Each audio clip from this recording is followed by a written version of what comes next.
Yeah, calm. No, that's you got the bare gold teeth and that. Yeah, go on, my brother. Be active as well. I'm just gonna just introduce yourselves as well, possible. The reason I brought these people on because they're doing great work in the community at the moment. Actively doing great work in the community. So if you can just introduce yourselves, that would be appreciated.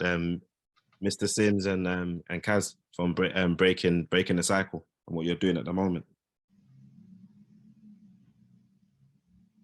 Go on then, brother. You can go first then. Is he froze? Or have I froze? Yeah, go on, bro.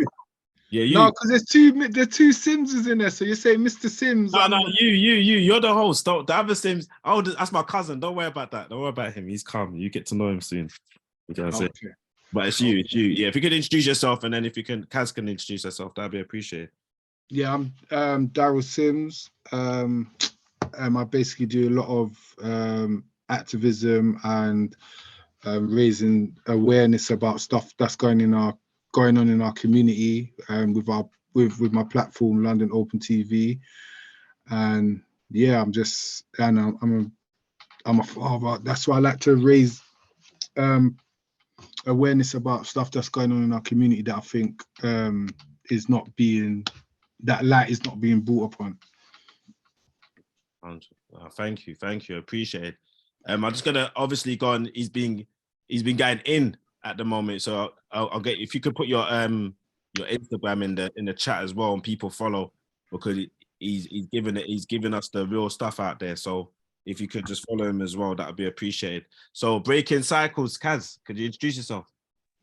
Yeah, good evening, everyone. I'm Cassie. I'm the founder of a youth charity called Break the Cycle. We're based in Waltham Forest. We work with a lot of children between the ages of 8 and 18, 25 if they've got special educational needs, but we also work with the parents as well. So there's a few programs that we run for young people, including mentoring, youth clubs, music, and that type of stuff. So yeah, it's all about empowering the community.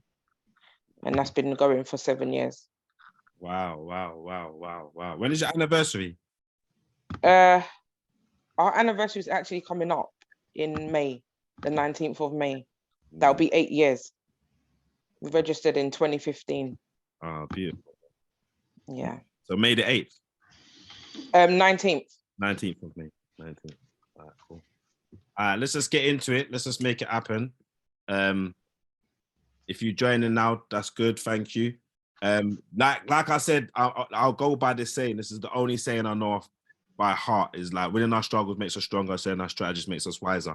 So everybody in here, just respect one another's views, points, and that's all I'm looking to do is create something from it. I'm not a man that likes to talk too much. I do talk a lot, yeah, people can say, but I'm a man of action as well. So I'm just putting my foot down and saying, no, I'm gonna make some things happen. So if I'd love to see if we can go forward. I've got a couple of questions, but if people have got questions want to put forward, let's do that and let's have a nice debate. If you want to speak, just put your hand up and we just go from there. I don't mind having the camera off, that's fine. But what I'm gonna do is I've got some questions, so I'll get the co-host to kind of like answer them the best way we can go forward, kind of thing. And if anybody's got want to enhance on it, then that would be appreciated. The first question I was literally just going to pose out there is like, what are some of the unique challenges that children face in today's world, and how can we support them in navigating these changes? So it's a two-part question. So what's the unique challenges? I don't know if anybody's got anything unique that they're facing at the moment as a parent, or you're a carer, or you're looking to have children, or you work with children, and how can we support them in navigating these challenges? Let's go, Sims.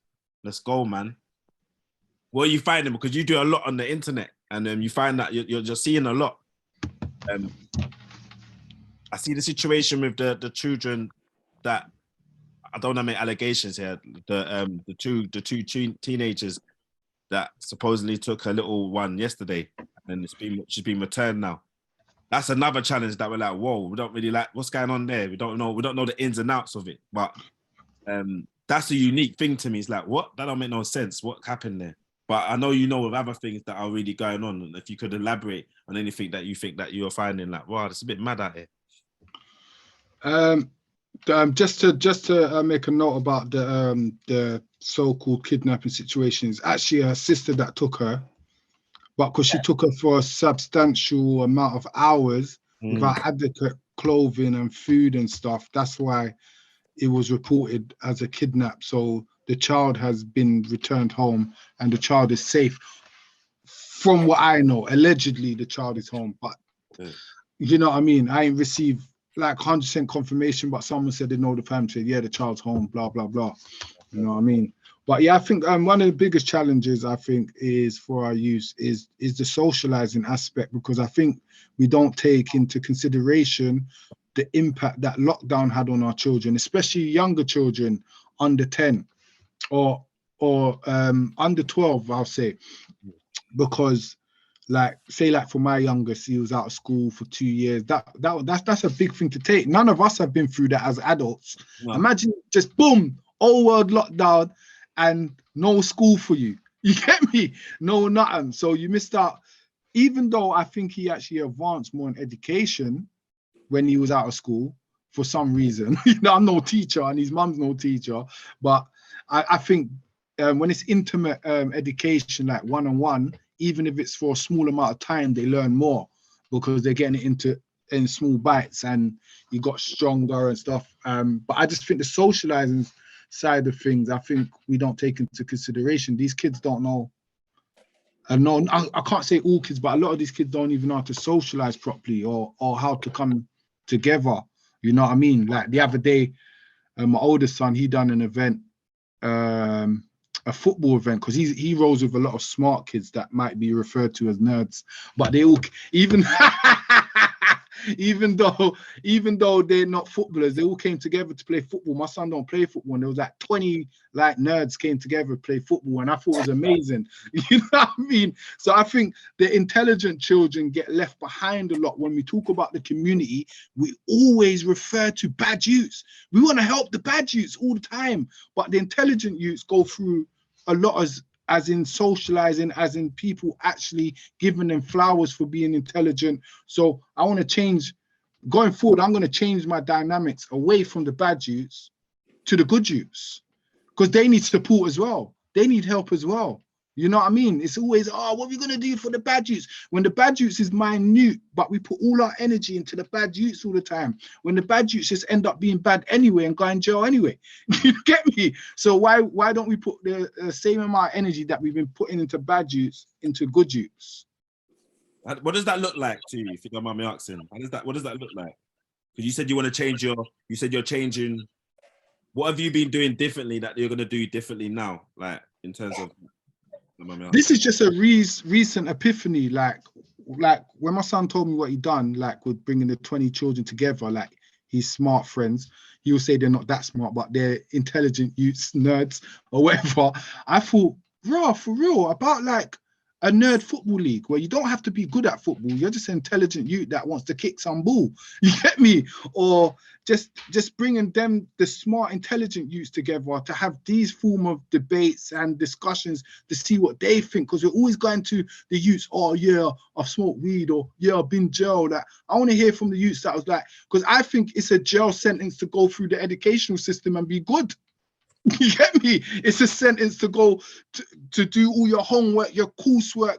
I want to hear these youth state of mind. I'm fed up of hearing the bad youth state of mind all the time. I think as our community, we focus on that too much when so much of our children are doing good. Like it's unprecedented how much black children are going to university, doing this, doing that, but we still just focus on the 4% of our community, you know what I mean, which is the bad youth. So I just want to use my platform to bring light to good youths more than bad youths now. Instead of me always going mad at drill, this, that. It's dead. I'm out. Like the other day I went Waterloo, I passed through Waterloo, and there was like all these little black youths playing chess. I thought it was beautiful. They were just there playing chess in Waterloo. Yes. like a whole line of them with big white men. There weren't no black men there. There was like young kids though, black kids, couple white men playing chess. There was this. I was like, these type of things we need to show. You know what I mean? We need to show these type of youths as well. So I think, yeah, that's just the thing for me. Like the epiphany I had. I need to change the whole narrative of just concentrating on the bad youths, because I think we've got way more good youths, but because they don't get the light, they might change into bad youths because they don't get flowers. You get me? Like when I was in school, they used to take me moped lessons. They used to take me gym. They used to make me have my own cafe, and I was a bad youth. So all the good youths were kind of pissed. I was like, hold on, how you do moped lessons while we're in English class? Like, you know what I mean? So by the time you leave school now, some of the good youths might turn into the bad youths because they think I want their attention. You know what I mean? So I think our attention should be on some of the good minds in our community. You know what I mean? The future leaders, actual leaders. You know what I mean? 100%. I like that. Does anybody wanna if anybody, this is just a free fall now in terms of does anybody agree or disagree? You know what I'm saying? That social aspects, are these children, do they know how to socialize properly? Also, is there should we be concentrating more on the positive imagery of our young people? If that makes sense. Anybody want to come? If anybody wants to speak, that's appreciated. Yeah, I definitely. Oh, sorry. Can I go? Go on, sis. No, I definitely believe that we need to reinforce the positive actions that young people are taking, because we focus far too much on the negatives. And oh, someone had my name. I was thinking, who's that? Is that me coming on again? But yeah, like we need to focus more on. There's a lot of people coming in. Sorry. Yes. We need to focus more on like what they do that's positive, because yeah, if we reinforce the positive, then you're more likely to have. Oh, my feedback. Yeah, go on. Sorry. They'll be more likely to continue that behavior, if that makes sense. If we're always like, oh, you're bad, you're this, you're that, it's like a self-fulfilling prophecy. They're just gonna act the way that you're, declaring that they are.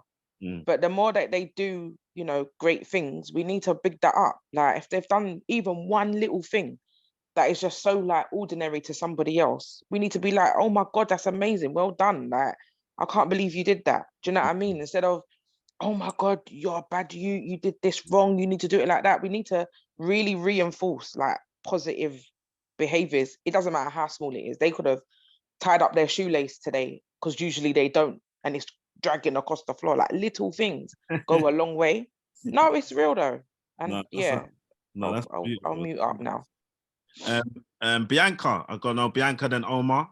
Bianca, if you wanna, is he talking rubbish? Do we need to? Bianca there? Is it Bianca? She's not coming on. Okay, Bianca, you raised your hand, but you're not. I can't. Oh, go on. She's coming. Bianca. Oh, okay. Omar, do you wanna come? You raised your hand.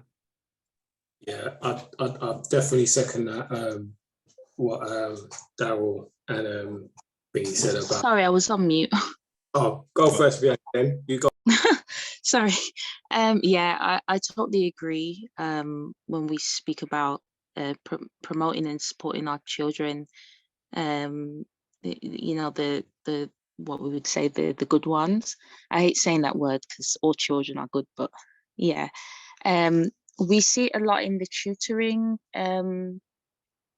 environment. I think that I've not really seen it in any other environment, because even in school, as a good child, the teachers, they're not paying attention to you.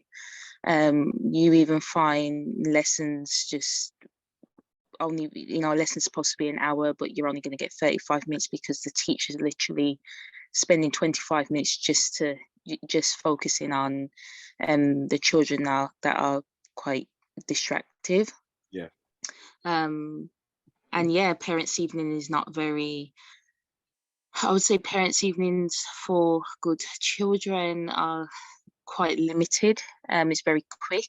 You'll find that the teacher will invest more time in the mum that has to keep coming up to the school. you'll find that the teachers will say, yeah, the child is doing fine. Yeah, let's move on. So I know for the most part in the tutoring and extracurricular sector, I feel that the good kids do kind of get their recognition, but outside of there, absolutely, I don't think they're really looked at like that. Unless you've come from a household where mom and dad is like praising you all the time, you're probably not gonna really get that recognition. What you sound like you're a teacher, Bianca. You're a teacher, or?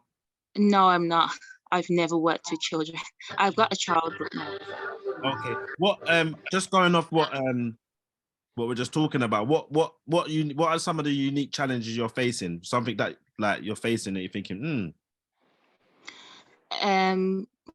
With children within the community, or into what regard? Your own one, your own children, your own child, or just children in general. Like what have you seen? Challenges that I see is the challenges I see is more not geared towards the child, more towards the parent. I feel that there is this tug of war between parents and the school. You say A, they say B, and it's just like that until the day your child leaves. But I wouldn't say challenges so much with the child per se. I'm in a circle of mothers where I advocate for mothers, and I do projects with young teenage mothers from the Black and Brown community, but that's another thing, nothing to do with this. But I would say for the most part, parents are more facing challenges with the school. I feel children are facing challenges as well, but I think for the most part, this is it's like the stress that parents are going through with the school is to another level. I know this has been happening from probably our parents' days, and I'm sure they had their fair share of issues, but for the most part, I think as a parent, when you're trying to advocate for your child in schools, they will always try to prove that they are the boss, and we know that they're not. So I would say it's more policy problems that I've seen more than anything. If you are a proactive parent and you try to stand up for your child, it can go one or two ways. You can either get somewhere, or the school's going to try and make your life as difficult as possible. No, appreciate it for that, Bianca. Appreciate it. Thank you, Bianca. Appreciate it. Omar. Can you hear me? Yeah, I can hear you. Yeah. So I think definitely challenges what you find kids with, and I think which was a good raised point is the groups, knowing what groups they're in, and there was a valid point saying getting them to gel together. Okay, it's a football thing, but one of the key things which Daryl said which I picked up on, was it was obviously the grouping of smart kids, and they were just coming together. It doesn't matter what the event was. Nerds. He said nerds. Yeah, I'm trying to avoid that. I'm trying to be a bit PC, but again, it's that point of when I said to you I was at the round table thing, and one of the speakers raised this thing of the generation of Fresh Prince, and I think it was a good point where can you break that down? Yeah, break that. Yeah, definitely, 100%. Anybody know about Fresh Prince? Yeah, break that down for them. So and I said to the speaker, he should also do this. Make sure he just plugs that as well, because it's a good thing. So basically, everyone, if you grew up in the 80s, you grew up around Fresh Prince, but Fresh Prince has always been the star. So, and you want it to be like Fresh, like Will and Fresh Prince, basically, where you wanted to be the social person, didn't take school serious, and you kind of just, made his way where everybody used to disrespect Carlton, where Carlton is obviously obviously the scenery, get what it's saying, it might have been seen like he was, you know what I mean, on the, you know what I mean, Bounty side. But in terms of his aspiration of what he wanted to be, that's the way that you've got, kind of got to raise your kids, like, you know what I mean, in that forefront. But we're not taught to respect that. We generally only respect the badness. So I think there's a changing for us as parents that we need to do as well, because obviously, again, not judging, but we like certain types of the music that we like to listen to straight away. It's not always the positive thing. So we kind of build that images. But remember, as grown-ups, we know that's music, it's entertainment. But kids don't necessarily know that. And then obviously, like we said, if we're always focusing on the bad ones, some of them, you know what I mean, even if they're not naturally bad, they will just turn that back because they're thinking they're trying to please the whole community. So it's a two-part solution. So I definitely agree, 100% agree what Darryl was saying in terms of trying to find them and get them in good groups. That would, you know what I mean, that's definitely a way forward. You know what I mean? And promoting that goodness. No, 100. No, appreciate that. That's what do we call that?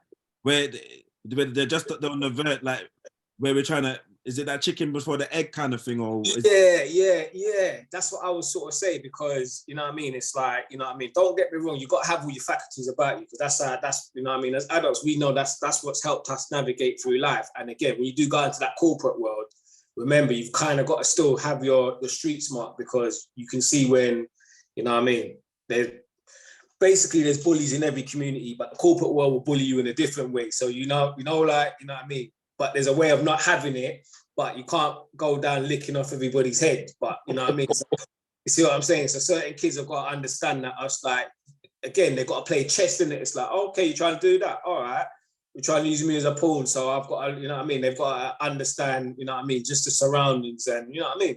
So, you know what I mean? It's definitely not trying to say, you've got to be street smart, because obviously they will, you know what I mean? Remember, we're still putting them in a different world, because obviously once they come out of school, let's face it, most you're going to give them people, they're going to have to go into the job world, so they're going to have to know how to navigate and conduct themselves. So, but then if they are around peers as well, as they see that are smart as well, that does help them as well, because obviously, you know what I mean, sharing different challenges, you know what I mean, it can get them through stuff, and you know what I mean, make them just a lot more smart. No, great. Thank you for that, Omar. Appreciate it, man. No, appreciate it. Selena, you had your hand up. Yeah, hello. I wanted to echo what everybody else was kind of saying and use my own sort of personal experience with my son, and especially with transitioning in between primary school and secondary school. So the primary school that he went to was predominantly middle class people that went there. So he naturally kind of drawed to things like chess and classical music and those kind of things that people would consider to be geeky. And he was fine with that whilst he was in secondary school. He's now a few months in primary school. So he's now a few months into secondary school, and I'm finding that where the demographic is a little bit different in his secondary school, and I'm finding that where they're not really promoting that as much, he's kind of falling away from those things. Even though they're still his interest, he kind of feels like he doesn't fit in anymore. And so he's dropping a lot of those things. So I think it is important for us to say, like what Darryl said, to kind of give the ones that are doing well, to let them know that they are doing well, and for them to continue and for them to be rewarded for that, and allowing them to be their authentic self without feeling that they need to pretend to be somebody else to fit in to what society or our community deems to be the way that they should behave. So I think if us, not only in schools, but also as parents, can make that more the norm, then a lot of children will probably move more towards that, because they know that they would be accepted that way. Yeah. And also going back to like the social emotional thing with the lockdown and the things that young people are facing, like mentally, with their mental health, and maybe in like special needs wise, that sometimes they get branded in a certain way as being destructive or not focusing or playing up, but actually it's just because their understanding isn't the same. and everybody, because they don't understand what's going on in terms of special needs or the social stress that they might have in terms of anxiety and stuff, it gets misinterpreted, and then they get labeled as being destructive, or they get labeled as not engaging, or they get labeled as doing this, and then you get that kind of self-fulfilling prophecy through that. Wow, thanks for sharing that.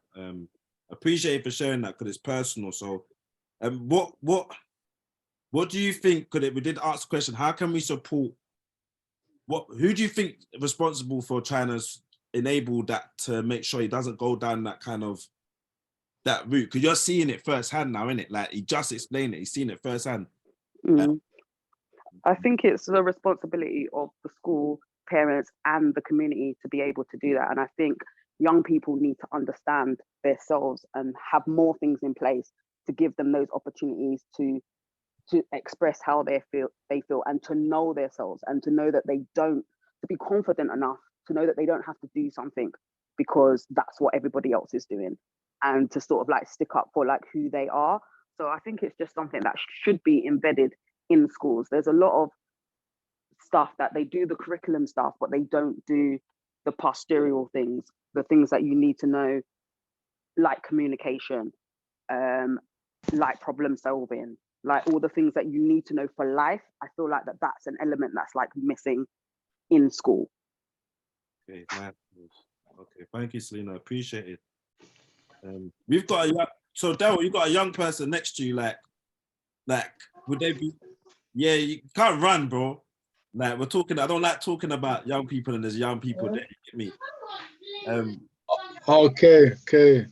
No, but the only reason I let him come in, because he does this stuff all the time, Zoom meetings, because he's in. I expected you, since she was there, you would have waited for her to finish. Then who is that? Mute your Michelle. Hi, Michelle. No, hold on. Wait. Right, go on. Yeah, because he's in politics and that, I thought it'd be good for him to hear what the community's talking about, you know what I mean, from this perspective. 100%. So I just told him to sit in, because he does these type of meetings and stuff all the time. Come on now. Can we get introduction, and is it possible? And it would be nice to, the question that's posed on the screen, it'd be great to kind of your viewpoint on it, if possible. Okay, hello. My name is Dreon, and as my dad said, I do a lot of like community work in my borough, in my area. I lead a team of other young people and doing a lot of different works in the community and stuff. So yeah, and then I do a lot of so I'm in sixth form, so I'm doing my A-levels right now, and I'm doing English, politics, and economics right now, and hopefully I'll be going to university next year, October. So yeah. You will, not hopefully, you will. I don't want to hear that, man. You will be going. Yeah. Pick up yourself. All right, so the question that we actually asked, like, what are some of the unique challenges? I purposely put unique challenges because I could say new. What are the unique challenges that young people are facing, and what kind of support could we like put in place, if there's any or anything?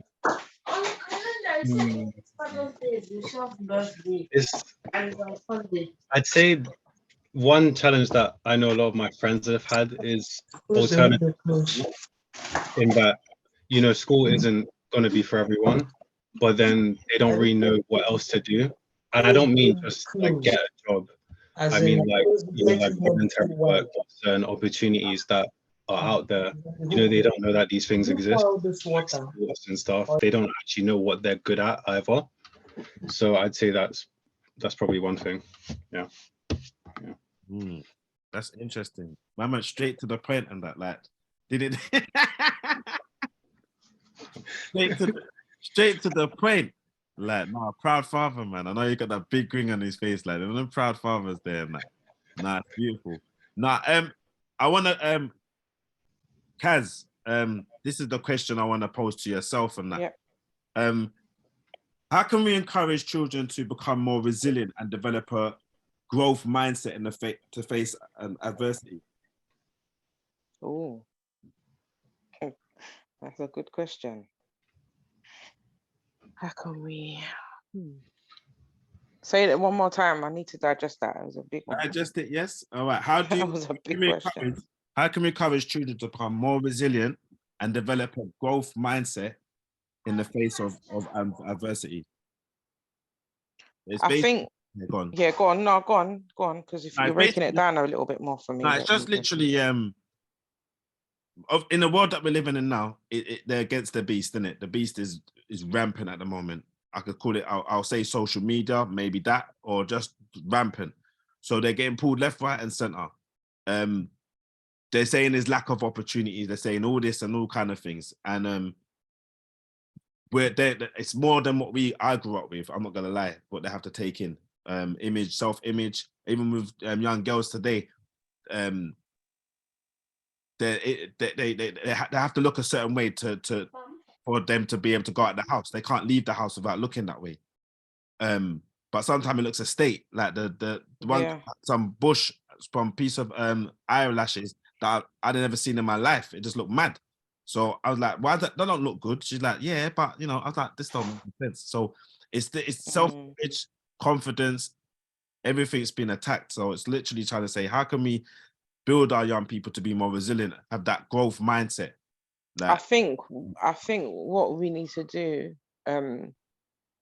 as members of the community and as parents, because I always think that charity starts off at home first. So you need to make sure your house is in order before you can kind of start helping and supporting everybody else. So as long as everyone's focusing on their children first, that's a good way to start. But I think, yeah, like I said, as a community and as parents, we need to have more open and honest dialogue with the children. And we need to remember that they are children, they are human beings, and they have, opinions and feelings as well. And I think it's not about opposing like our ideologies and beliefs onto them, but it's just giving them a space and a platform for them to be able to kind of make well-rounded decisions. And it's just like giving somebody the knowledge, but it's what they do with it that counts. Do you know what I mean? So it's definitely, I think, being honest with your children is one of the main things, because the world is what it is at the end of the day. And we can't hide things from them. We can't sugarcoat anything, because if we don't tell them, they're going to find it out anyway. And it's better to tell your children about things in a safe way and to their level of mindset than for them to go and, because they could just be playing a computer game and then an image will come up, an inappropriate image will come up on the screen. All they got to do is click it. And then before you know it, they're seeing all of these things that, we would not want them to be seeing at this stage of their life. So I think to make children more resilient, we just have to be open with them. We just have to be honest with them, obviously age appropriately. And then make them feel so comfortable to speak to you as a father, as a mother, as a grandparent, as an auntie, as an uncle, that they will not feel the need to go outside for it. Because I feel like with working with young people, it's almost like a craving for them. They're going on the street because they feel that they're lacking at home. So we need to try and fulfill that in the household. And I'm not talking about materialistic things. I'm talking about time. Like, children need time. Like, we run youth programs all the time. And the one thing I always hear them say is, Kasima, you've got time for us. Like, you've got time for us. Like, you listen to what, and you actually really hear what we're saying. Like, so they feel like they feel as though it's not just like a tick box exercise. Like, we're really doing it. Like, we're on the ground. And we can do that at home as well. We just have to be open, honest, relatable. Again, your children are not your friends as well. So we need to cut that right out. Our children are not our friends. They're our children, and we need to conduct ourselves in that manner.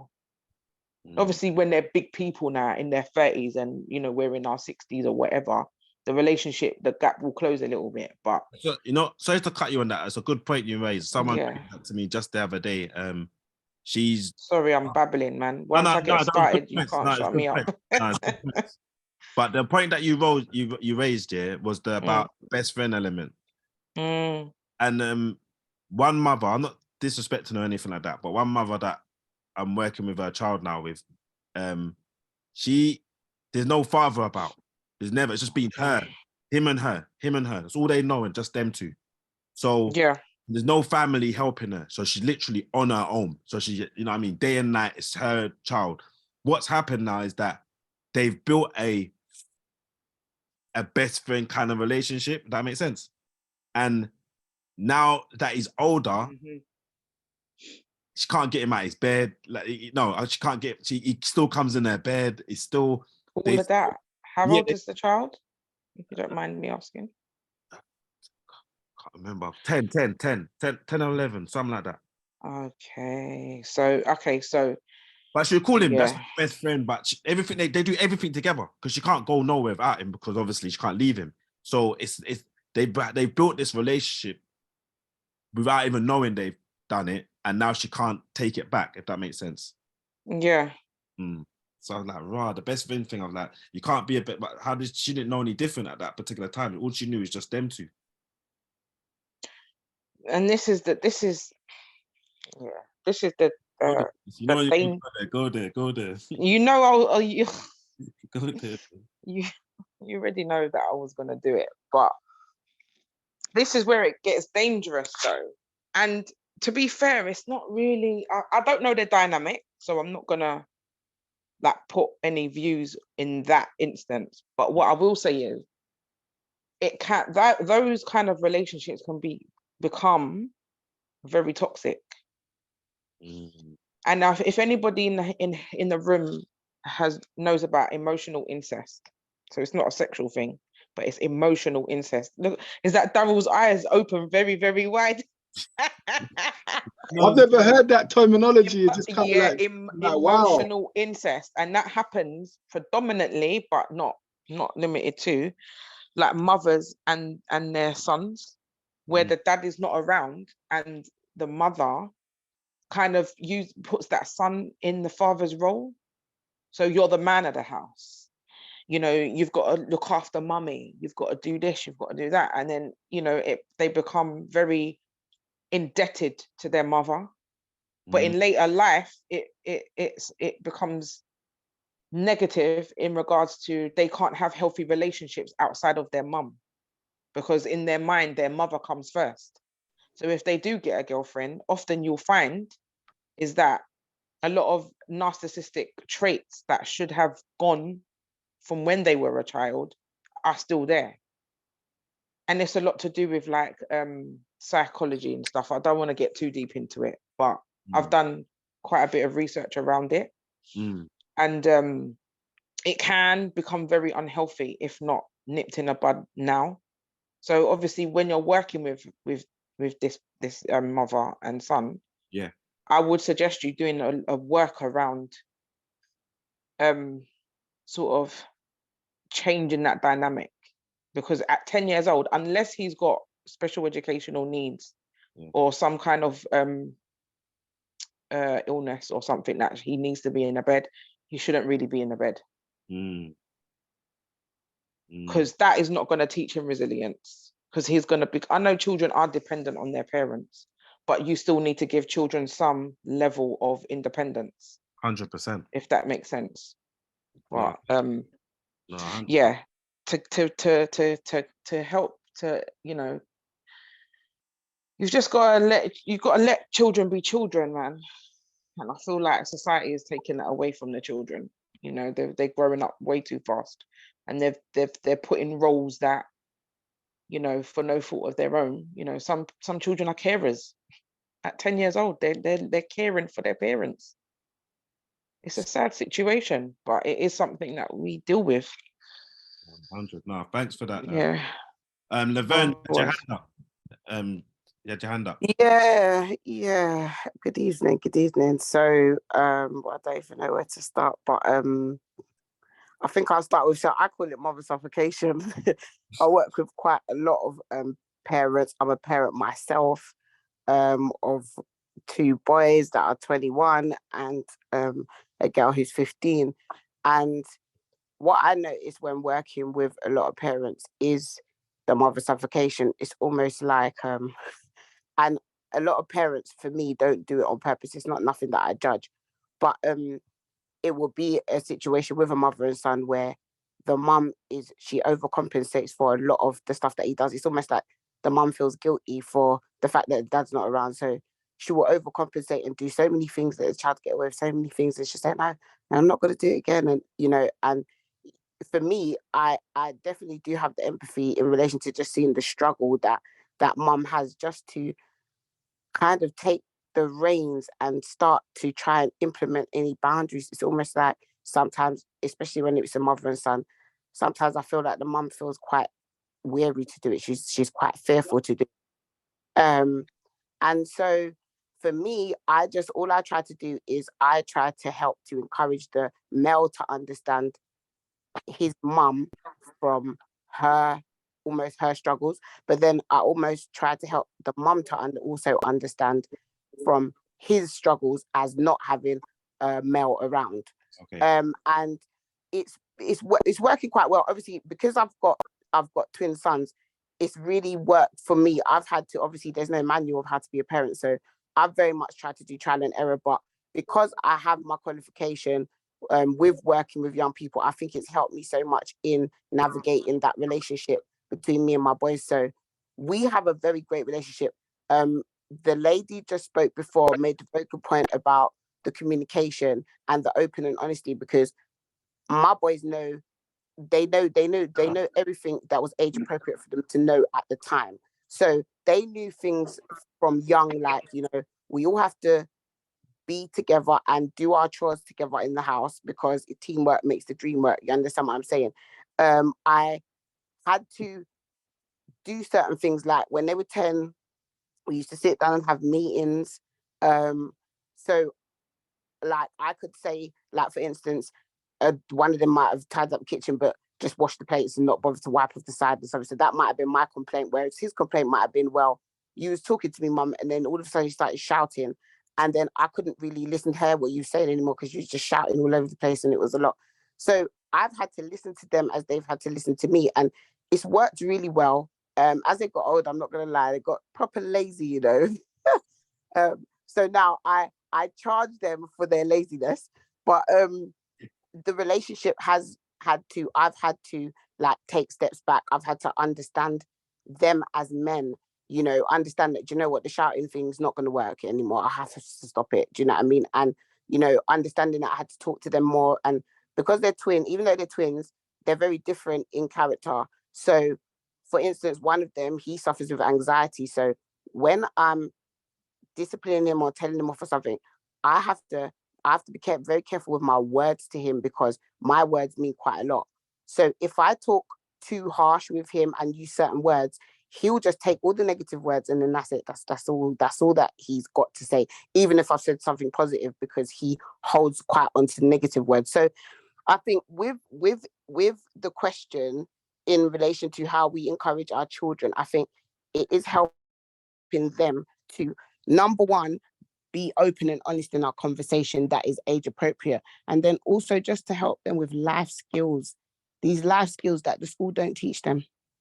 They don't get a chance in school. A lot of the young people I work with currently, they all have issues, whether they're black or white, they all have issues with being misunderstood in school. And I do believe a lot of it is because there's a lot of pressure on teachers in schools. They don't even have the time. So once the child's becoming a problem, they just send them out of class because they haven't got time to deal with them. And then they all end up going to sit in this room, like the link, some schools call it the link, this center where they kind of just sit there, they kind of gather together and then just sit there and have a chat. And then the education's being lost. So I think we do need to help our kids with life skills, because making them understand that school has got its importance, is very crucial to them. And then obviously being able to be relatable. Yeah. Nah, beautiful. Nah, even just when people are sharing their personal experience is beautiful as well. So No, thank you. That's really appreciable. That is so appreciable. That is just even more appreciative of that. You get me? You're not shouting at them no more. That's good. No. Someone had their hand up. Daryl. Oh, who had their hand up? Daryl. So it was me, but I realized what I was gonna say didn't answer the question, so I was just gonna like just talk anyway, because I just like hearing young people's voices, bro. Because just talk anyway. So it was linking to the thing of where, you know, young men, if they're only living with their moms, the relationship can get quite distraught. Yeah. I think especially in primary school, it's a very normal thing, but there's this culture where it's like a boys versus girls kind of culture. So most of the time, if you're a boy in primary school, you're not going to spend that much time with the girls in the primary school. You're just going to be around the other boys. And then when you go into secondary school, you're kind of forced to like intermix. So then this is your first like real interaction with girls, and you're basing that off of your relationship with your mom. Mad. Like, you know, the closest woman you're speaking to all the time is your mom. And so, you know, if you're getting into, let's say, your first relationship with a girl, you're going to try and love the girl how you love your mom, which obviously isn't going to work, if you get what I mean. Yeah. So, yeah. You know that I didn't see it from that angle, you know. I never saw it from that angle. You know that missing. That's why I'm saying you're important, bro. You're important. Yeah, Omar Sims, the other Sims. Maybe you're not a family, I don't know. Don't look alike. Yes. I think, definitely honesty. That's what I found out with, obviously, with, you know what I mean, my own kids, and obviously all kids that I come into contact. I just try to just be absolutely real with them, let them know what's going to be faced, obviously school, and then let them know the pathway that they're going to be taking. Yeah, there's going to be ups and downs, and let them know. A lot of them, especially if they are black, they are going to face racism, and it's going to be the racism that you can't describe as being racism. Let's face it, a lot of us can be calling out all day long, but they're very skillful, whereby, say for instance, you've got somebody going into an organization, they might be good at what they do, but they just kept at a certain level. And so kids are kind of got to understand that. And sometimes, you can complain, but if you're not sitting on that circle, if you're not within that group of people, you're only just going to get a mark against your name. So, you know what I mean? So it's almost saying, if you're going to raise your kids, and you're going to be raising them to be like an entrepreneur and going to have their own business, then that's going to be fine. But the realistic is, a lot of people are not. We're going to be putting kids into these organizations, so you've got to let them know how to operate. Let them know the challenges. Let them know the challenges that you faced. Obviously, yeah, you can say it's got better since when you were young, but I wouldn't say it's better. I think it's got more cleverer. You know what I mean? Because obviously they know how to deal with it, but it's letting them know, like, you know what I mean? It's like, right, I'm showing them, I'm opening the door, but I'm telling you, when you open the door, what you're going to face when you go through the door. So, you know what I mean? So it's not like they're going to discover it, because if you know when something's going to happen, then, you know what I mean? Then they know they can come back to you as a, you know what I mean, as an adult, and be like, yeah, this has happened, and how do I navigate, you know what I mean, through this, or what should I do? So, yeah. I definitely say honesty is going to be the way. No, that's no, thank you for that. No, I appreciate it for that, Omar. I was gonna touch on that little bit where, you know that. My mum once said to me, yeah, that you have to work 10 times harder. I think she said that to me when I was about just middle of secondary school.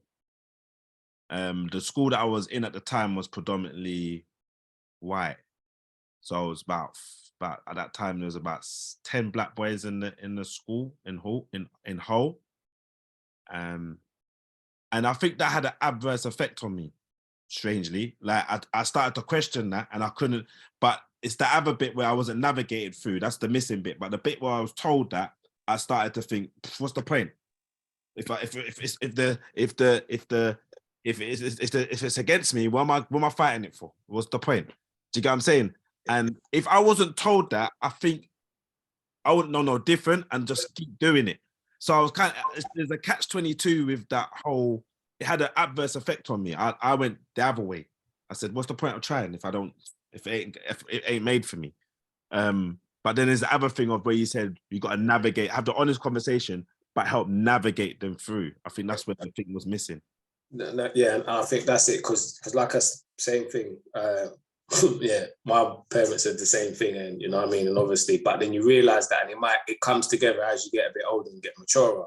But that be able to work 10 times harder has allowed you to navigate outside. Even if you are in the work, then it allows you to look outside and say, right, well, how can I not necessarily navigate this world? How can I navigate this whole landscape? Because obviously, ultimately, you know what I mean, every kid's gonna have the same dream and aspirations, you know what I mean? They like a family, they want to have money in their pocket, they like to have a house.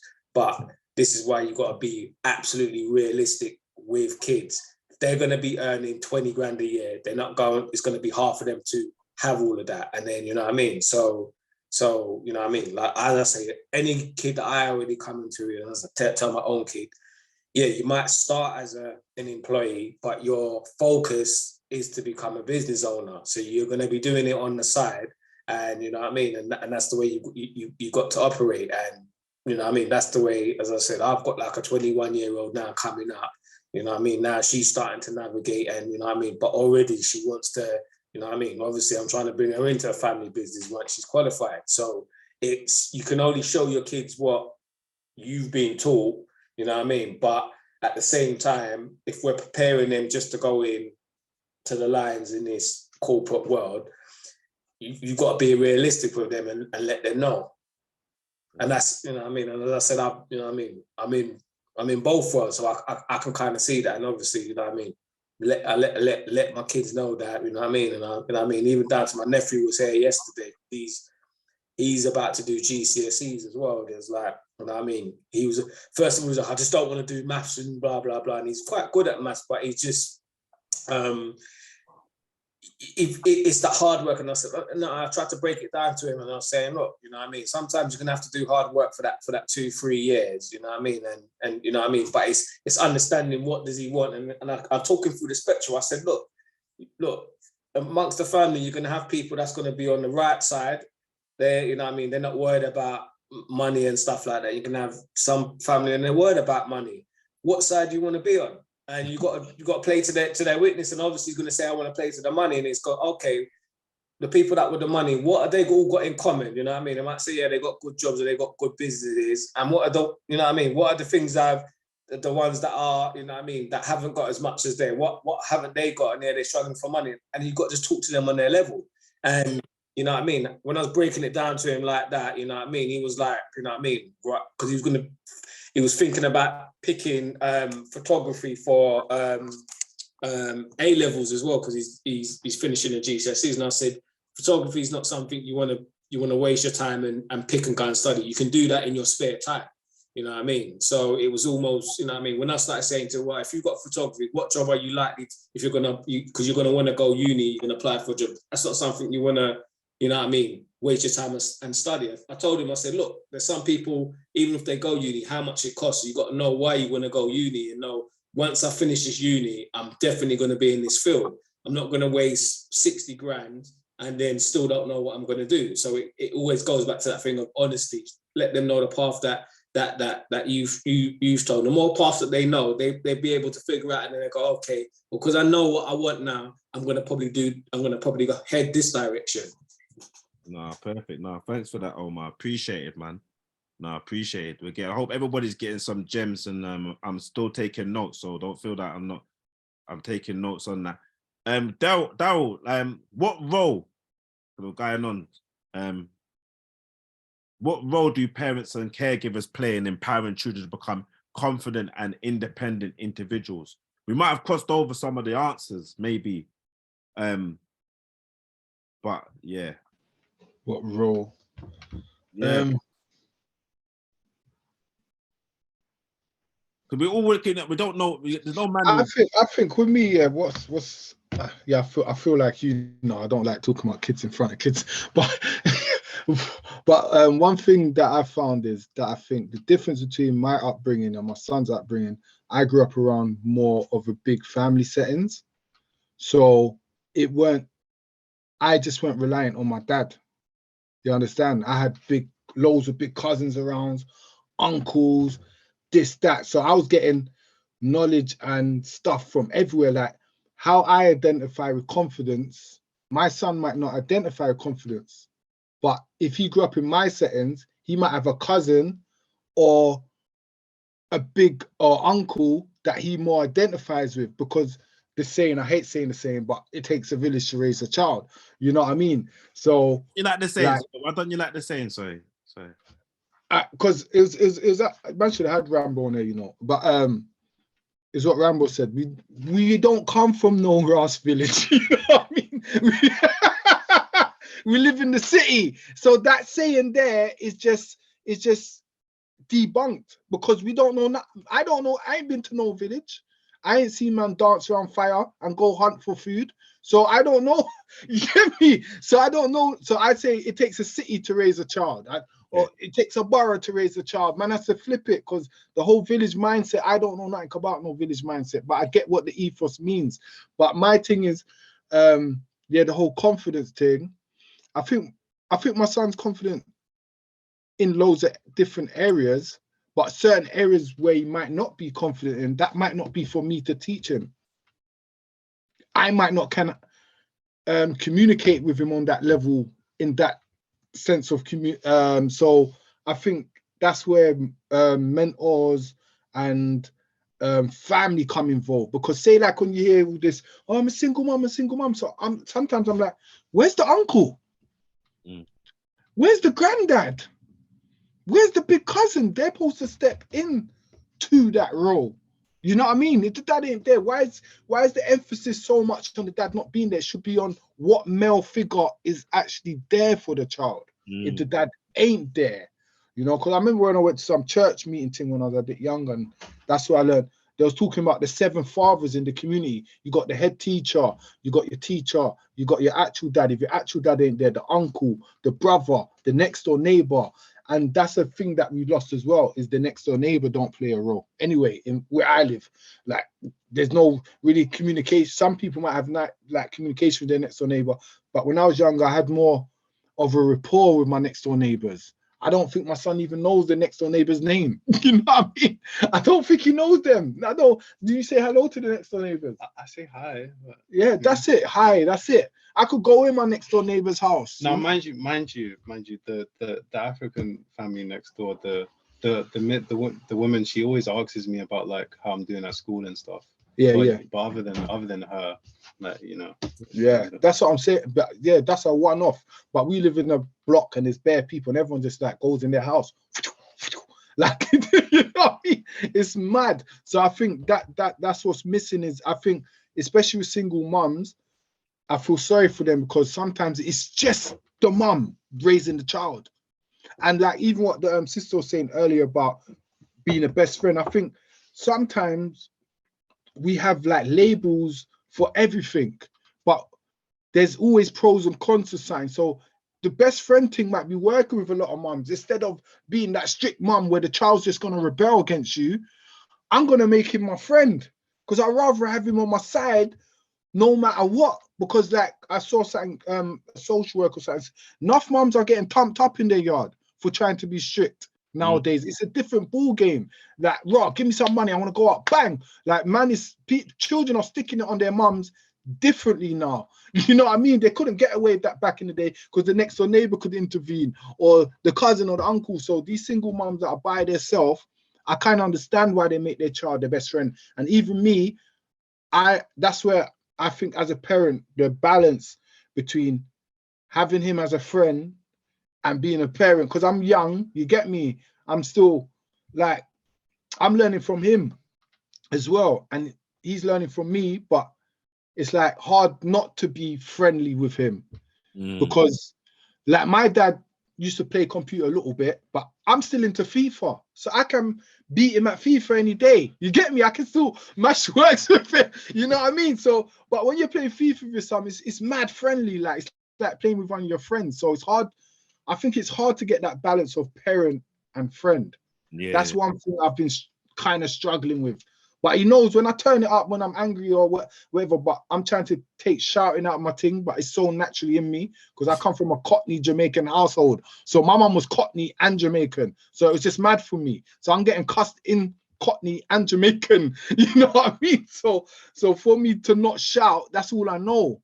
And I can see when I shout at my son, it's not really helpful. It just, you know what I mean? It don't really get through to them. You know what I mean? When you shout, it's when you reason with them on a level, but it's hard for me not to shout because that's what I know growing up.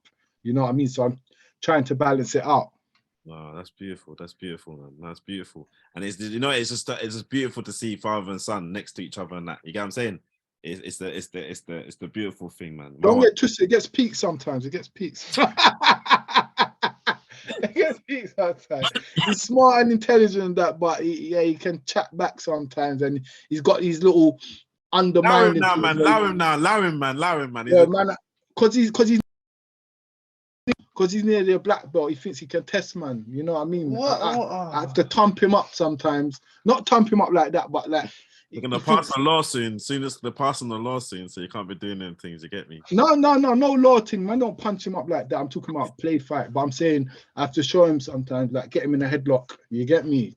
He thinks because he's a black belt soon he can punch up daddy, but it don't go like that. No, well done. Now, if anybody wants to go off that, what roles we take in terms of empowering our young people. Someone said, someone just raised their hand. Go on, is it Sharika?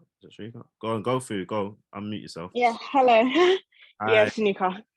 Yeah, I just feel that, like, obviously schools can teach what they can teach, but half of it, due to like Black children, it's hard for them.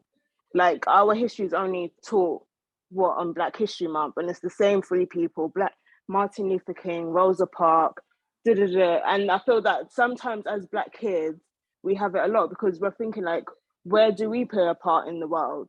Where do we like get into society and feel comfortable within our own self? So I do feel that parents, carers, or even family members should try and even teach kids a little bit about their history. That's why, in a way, Black Panther now. They got Black Panther. Come on. Yeah, but like not everyone watched that or stuff like that. But I feel like in general, there's Black scientists, there's Black people that invented this that not a lot of kids even know about. They always just know as, oh, the white man did this, the white man built this, the white man did this. And I feel that like as parents or carers or whoever in the family should try and teach them a bit about their history, yeah, and what we are capable of, because as a community, we're all strong. Mm-hmm. And I just feel that, schools don't teach and obviously say a lot of things to Black kids to put them down, to get them kicked out, to make them not achieve things that they want to achieve. So I do feel that some parents or family members or whoever should try and obviously teach them that obviously it is hard for Black people in life. But there's always ways to get on this, always prove the white man wrong. Do you know what I mean? So, yeah. No, I appreciate it, and thank you for sharing. Bianca, you got your hand up. Hi there.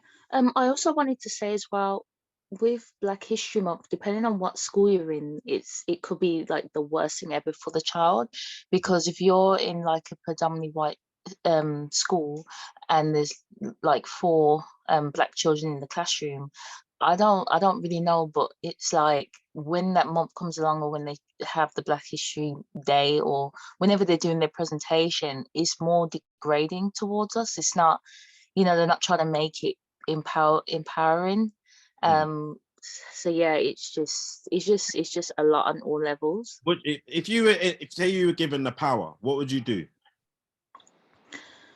For me, I would, if I was given the power, especially with lessons like that, it can't just we're living in a diverse world now, innit? So it's like it's all inclusive. Everything's there, innit? Everything's got to be well as whatever the English, maths, the normal lesson subject. So it's very chaotic, especially pressure for teachers. Me being a teacher was hectic. It was crazy. So I'm trying to think, how can we fit it all in, but then still be diverse and inclusive? If that makes sense. Well, you know, it's about showing representation of us in every subject. So you can go through every single subject. Schools do about 11 subjects. If you've gone to private schools, but have about 13. Across the board, in every single subject, you are able to represent someone from our community. Okay, 100%. It's very easy as well.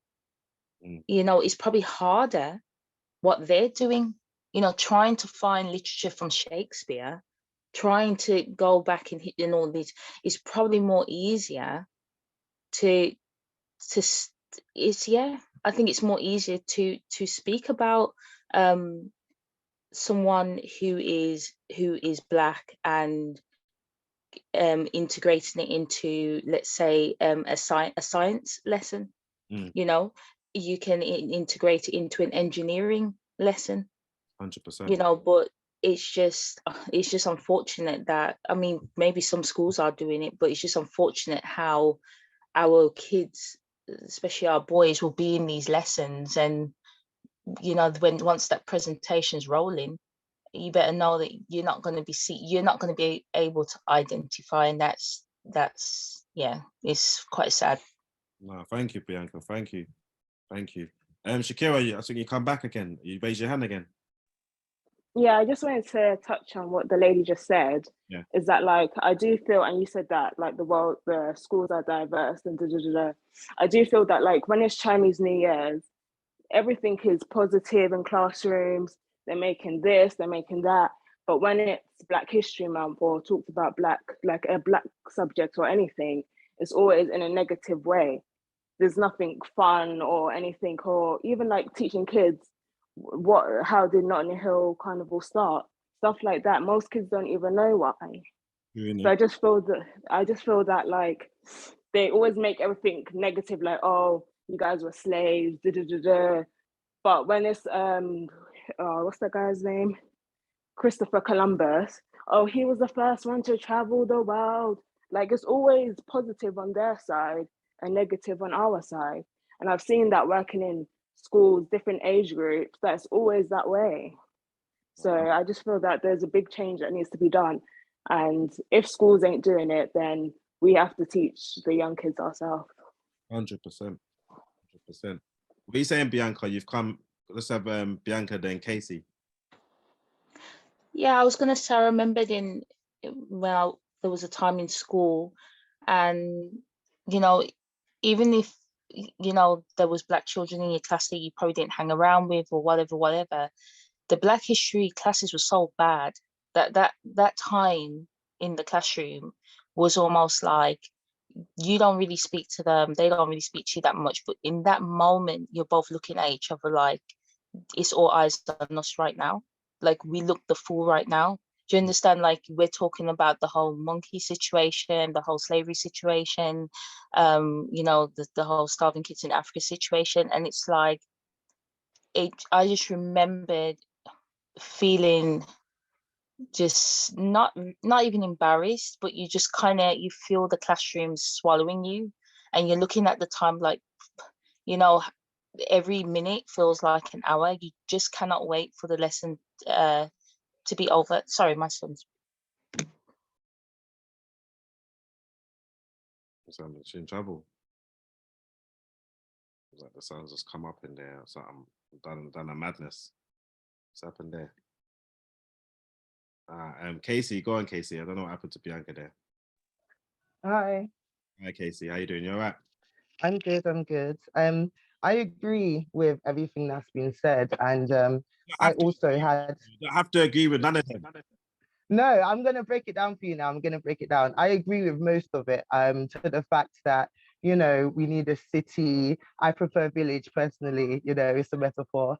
And yeah, it does really take a village. And also being a person who went through learning history, and being the only Black person in the class, it was dreadful. And so now, being a mother of 2 girls, what I do is I teach them myself, so that when they're having these lessons and they're bringing up the names of these people, my daughters can be like, yeah, I know that person. This is what they did. And then what about this person? This is what they did. You know what I mean? So it's all about being able to gear your children up yourself, really, because there aren't as many resources as there were when we were growing up. I used to go to Saturday school, you know, at the church, where there would be some aunties who would be teaching us some things, whether it be about the Bible or being Black. We need to have these things again, where we're teaching children about our history in the light that we want them to know it in, and also teaching them about finance, you know. Um, Teachers are doing a lot these days. My sister's a teacher. There is schools out here where primary school age children haven't had new books for like 3 months. You know what I mean? These teachers are really stressed out here when you've got one teacher and 90 children. What is that one teacher supposed to do? You know what I mean? So what we need to do is be able to have that sense of community where we're able to teach our children the things they need to do, so that they're confident, and when they go out in the world and face adversity, you know, they're clued up, they have the knowledge of self. And also, it also comes back to knowing our roots better. um, you know, gearing it to present day Africa. What is going on in Africa? Who were the presidents? What have they built? What did the cities of the capitals of the countries in Africa, what are they? What do they have in them? Because my daughter came home the other day and she's like, oh, we're studying Africa. Okay, where in Africa are you studying? We're studying Kenya. Okay, what do you know about Kenya? They have animals. So what about, what else? What else do you know? Who's the president? You know what I mean? What things do Kenya export? What things do they import? You know what I mean? It's also very easy to be African and proud when we know that Africa needs a lot of help right now. You know what I mean?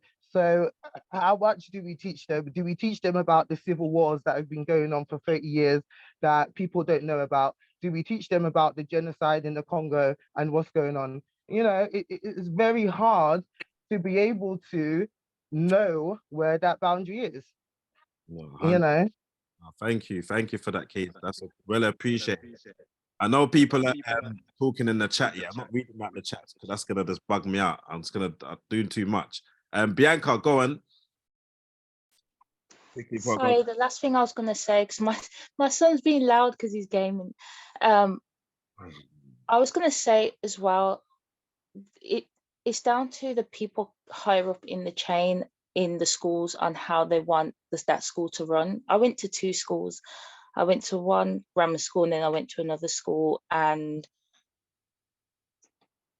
the differences between them both, I do generally think that it starts with like the head, because I know like teachers have a saying, they try to have these conversations in teacher training or, you know, all them kind of things.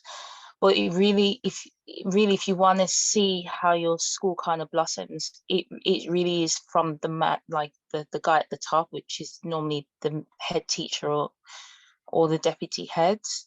So I just hope that we'll get to a point where teachers can just work more with parents, going back to what I said when the Zoom first started, that there is this tug of war between parents and teachers. It's just, I don't know when it's going to stop, to be honest. Yeah, that question I don't know, but I'm hoping I would say 3 years from now, I'm hoping the curriculum will change. I know that there is policies going through Parliament to try and change the curriculum, but I'm just telling you this experience because I've been to 2 schools and I've had that experience of both schools. So yeah. No, thanks for that, Bianca. Because I'm aware of time and that. I'm gonna Kaz, question here. I'm not gonna do that one. This is the one I want to do. How can we work together as a community to create a safe and supportive environment for the children to strive in. Right. Crossing over question, crossing over answers we may have answered it already, kind of thing.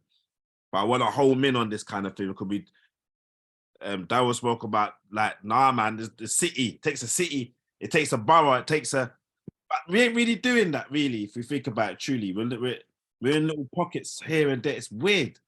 But the work that you do, how can we work together as a community to create a safe and supportive environment for our children to strive?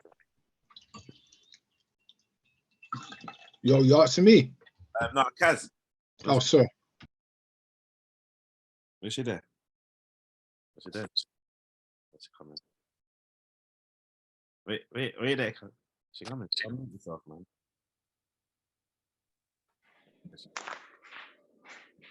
You there, sis? I must have muted off, and then she muted again, and then come off and that, and then muted, and then up, and then muted, and then unmuted, and then Daryl, you might as well go. You do it then, Daryl, please. I don't know what's happened to her. What are you doing? How can we create a Yeah, safe sorry. Back now, yeah? Were you back again? No, do you know what? There's just got too much going on in the background. 1 second, sorry. Daryl, come jump in and answer the question. You get me? Because you're moving mad. You get me?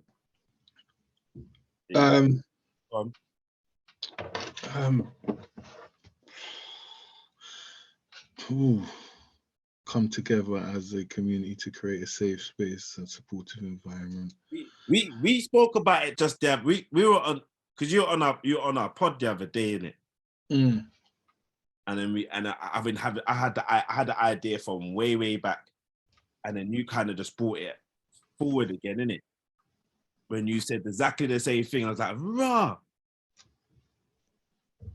Mm. Yeah, I get what you're saying, but I was trying to think about a different way how to come at it. But I just think the whole I think the biggest problem is, I think now is, like, we had youth club, now we've got like charity organizations where it just seems that everyone's battling for funding. So it's like none of these organizations like come together as a whole. Like where's the day when these organizations unite, come together, bring the youths from your borough, from your organization, I bring the youths from my organization, and then we all come together and we have a day where everyone's socializing, doing competitions, like we were saying, rounders, whatever, you know what I mean? Just so different youths from different environments, different areas can come together. So if I got a movement in Brixton, you got one in Kent, and we're coming together. So now when the youths walk down the road, they'll be like, oh, there's Dre from Bricky. I played football with him the other day. So they got you know what I mean? Instead of, oh, there's just a Brixton, you understand? Like they're putting names to faces and seeing what they got in common and seeing how they can help each other. I'm not sure myself if enough of that is going on nowadays, because it just seems like everyone's in this thing of competing for funding. Yes. That's what it seems. And it's not, I'm not blaming the charities or the organizations, you know. That's the way the government has set it. You understand? Like, who's got the most clout online? He will get the most funding. Who's taking the best pictures? But there's never like an event. I think Chris Petty was even trying to do it one time, if I'm correct. No, I raised it on his show. I said it should be like an organization or a house we all come under. You understand? Where we can all go to this house like once a month. Not actual house. It could be a Zoom where all these organizations are coming and exchanging data. Who's the bad kids? You know, like how the police have the matrix. It's who's the good kids? How can we make the good kids and the bad kids come together? Like, who can, like say someone's got a kid in there that's bad, that's 17, 16. Oh, maybe Jern could mentor him. You understand?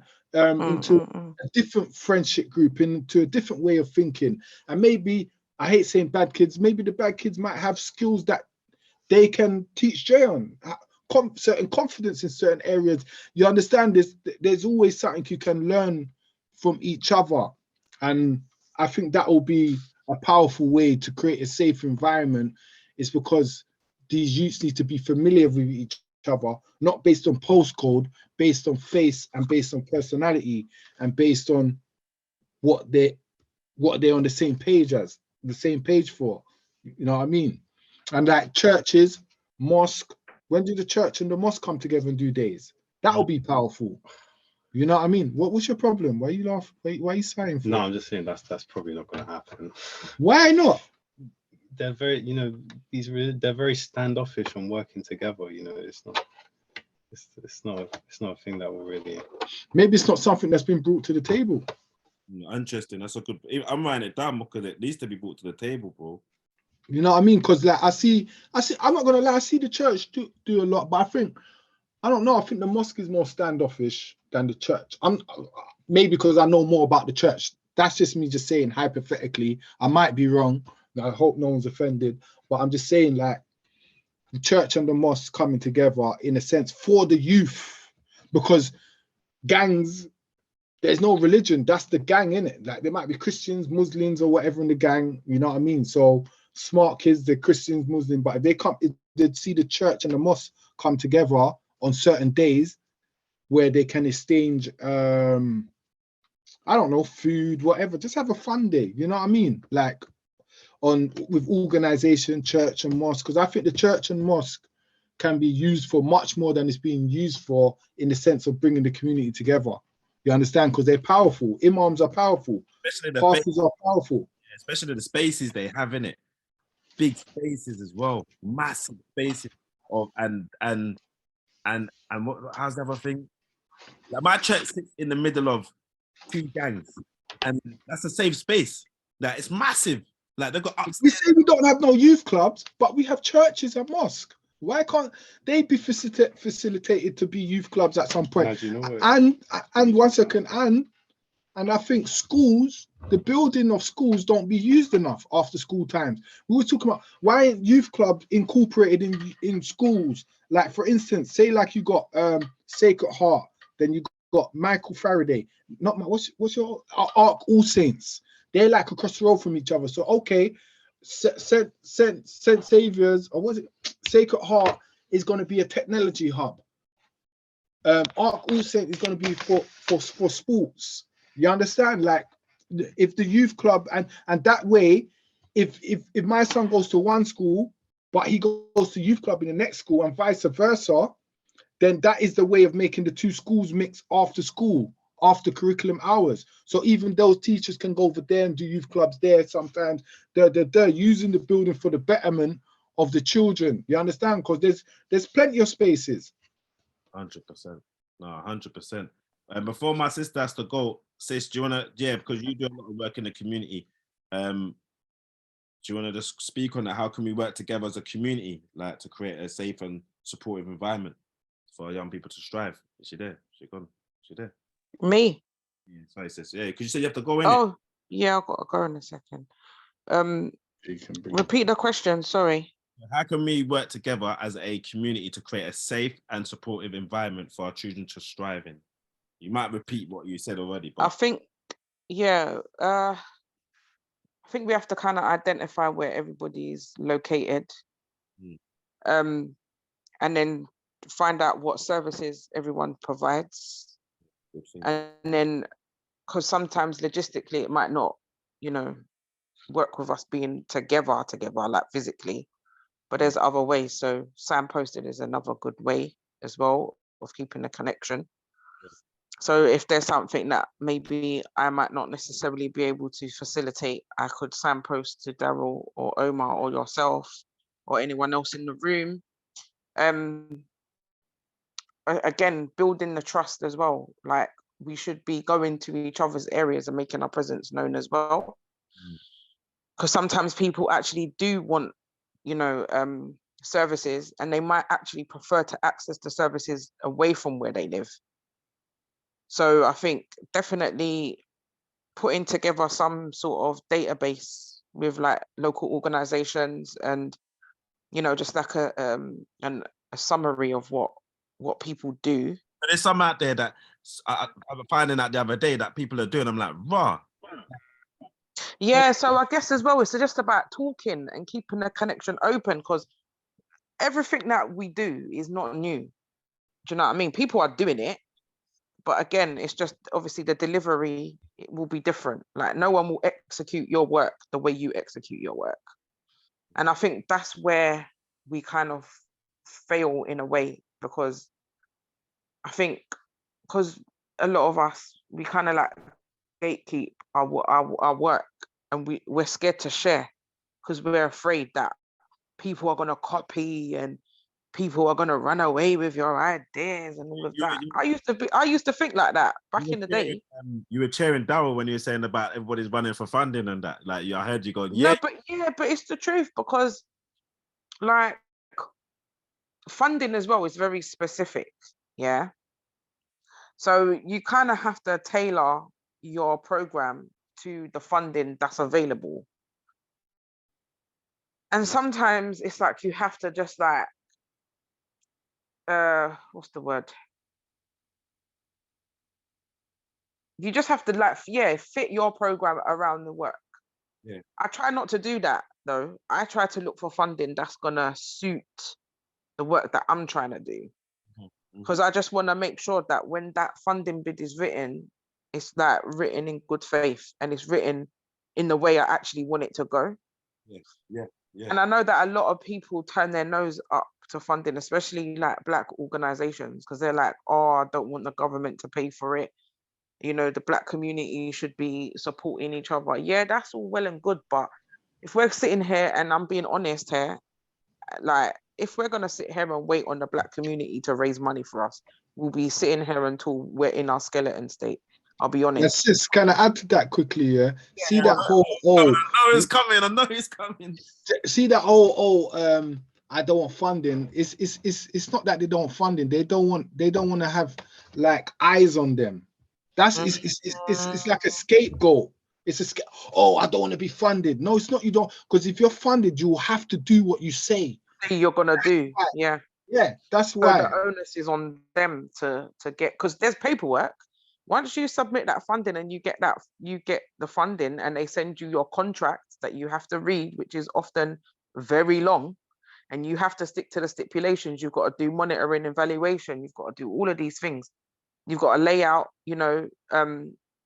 exactly how you're intending to spend the money that they give to you. There's reporting, there's all these things. But my thing is this: if you actually want to make an impact in the community, and you're really down for the cause, then you're gonna do the work, innit? It is what it is. Like, I think people make too many excuses as to why they can't, and not enough as to why that they can, and why that they should. But it is like there is a knack to filling out an application form. It's definitely all in the wording. Wording is very important in filling out applications. And it's not something that, it depends. Like, people can get the hang of it straight away. But I would also say, like, if you're going for funding, look at your local, like, what's it called? Is it CVS's or something? Can't remember what they're like. Voluntary organizations that help support you when you want to like fill out funding. Is it CVS's? They used to be called CVS, I think. Like, you can sign up to a lot of organizations that support you and have training on how to fill out funding bids. So it's just about doing a little bit of research. Do you know what I mean? And if you want, and there are some funding streams that are specific to certain areas. So there'll be like funding for Wandsworth, and only if you operate in Wandsworth you could get that funding. But there's pan-London funding. Like, people, the easiest one I say to people to go for, especially when they're new and they're just starting out, is Awards for All funding. It's a quick 10K. It's a quick 10K. It's the quickest application going, apart from Culture Seeds, that's a very small amount of money, which I always suggest that people start off with small fundings. Because I met someone the other day who had a really good initiative, but was applying for like 20K, 25K. You can't do that when you're fresh, because they need to see how you manage your money. So you need to be going for the £500, a little £1,000, a little £3,000. Like, our first ever funding was like £3,000. And then you build from there, because all they're interested in is how you manage your money And if you do what you say you're going to do, and that takes time to build. You do a little 3,000, and then you go straight to the lottery. Lottery give money away. They literally give money. If they like your project, they're giving you them, and the criteria is not extensive. Put it this way, from our experience, I found that the bigger the money you go for, the less paperwork. It's very strange. Sometimes you're doing, I'm not gonna lie to you, through COVID, there was money to get for these young people. I'm telling you that.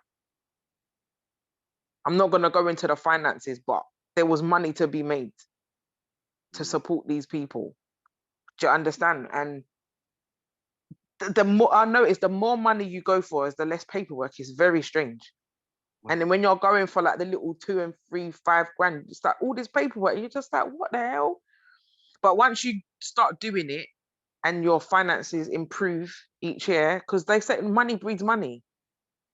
So when they see on your projections and all the funding that you get, that you declare when they always say, we need your financial statement or whatever it is. And if you're a registered charity, you don't have to get it verified on anything under 25k a year. It doesn't have to be verified. Like, you can just get your board to tally it up. If you make anything over 25k, you have to get it verified by like a chartered accountant. And then everything, it gets real from there. There's a few people that are in the chat that have been going for funding and been unsuccessful. And someone else suggested that, forget it's not about, sometimes we're focusing so much on the financials when a lot of we can do for free. True. I work on that standardly, but then there's a thing of where eventually you're going to need. Yeah, eventually you're going to, if you've got a team of people as well, they're going to need paying at the end of the day. If you're just a one-man band, or maybe you've got 2 or 3, like maybe 1 or 2 volunteers that are willing to give their time, that's fine. We all start out that way. We all start out like that way. But the facts of the matter is, everybody's bills need to be paid. And if this is like your main job, then you're gonna have to start. Do you mind if I jump in quickly? Sorry. Yeah, sure. I'll so in regards to like getting grants and stuff, I've actually been on the board in giving out grants 3 or 4 times now. So like, I've been one of the people that is reviewing the applications and saying, yeah, this organization can have money, this organization can't have money. So like, I've seen the whole process of who gets funding, who doesn't get funding. And one thing about new organizations coming in for money is that, first of all, most of the time they don't have an issue with it being a new organization. It's the fact that a lot of these organizations have not done anything with the resources they already have. So they're kind of just like jumping in for money. They're like, oh yeah, we'll produce results with the money, but they haven't already really built much up, if you get what I'm saying. Like someone said it in the chat, there's a lot of things you can do without the 10k, the 20k, where things. How do you build your organization up? How have you set up? How have you built your brand? And then we can be like, okay, there's going to be results from this. We can give you money. But a lot of these organizations are just coming in as babies essentially, but they have to, they have to walk first. They have to get somewhere first before we can actually give out the funding. And also, someone said it before, but I've read a lot of applications and then I've looked into the organizations where actually I can see that these are really good, interesting organizations, but they don't know how to fill out the forms. Their applications to the forms are just horrible. And so I can't actually give them anything, but I know this is a really good organization. So, yeah. Did they feedback? Do you not feedback saying that to them, like, rah? Or do you just say no and they think, oh? No, there's hardly any feedback from my experience. So I've done it 3 times now. In the first 2, so obviously I'm not running them, but in the first 2, no, but in the most recent one, I told them like, we should probably be giving these organizations feedback, as to why they didn't get it.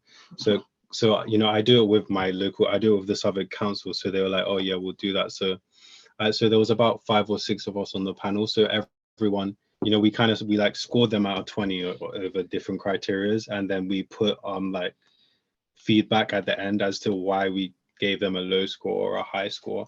So, you know, I was just, yeah, I'm trying to make sure that when I am on these grants, that these organizations are actually getting feedback, so that next time they might be able to get some money, you know.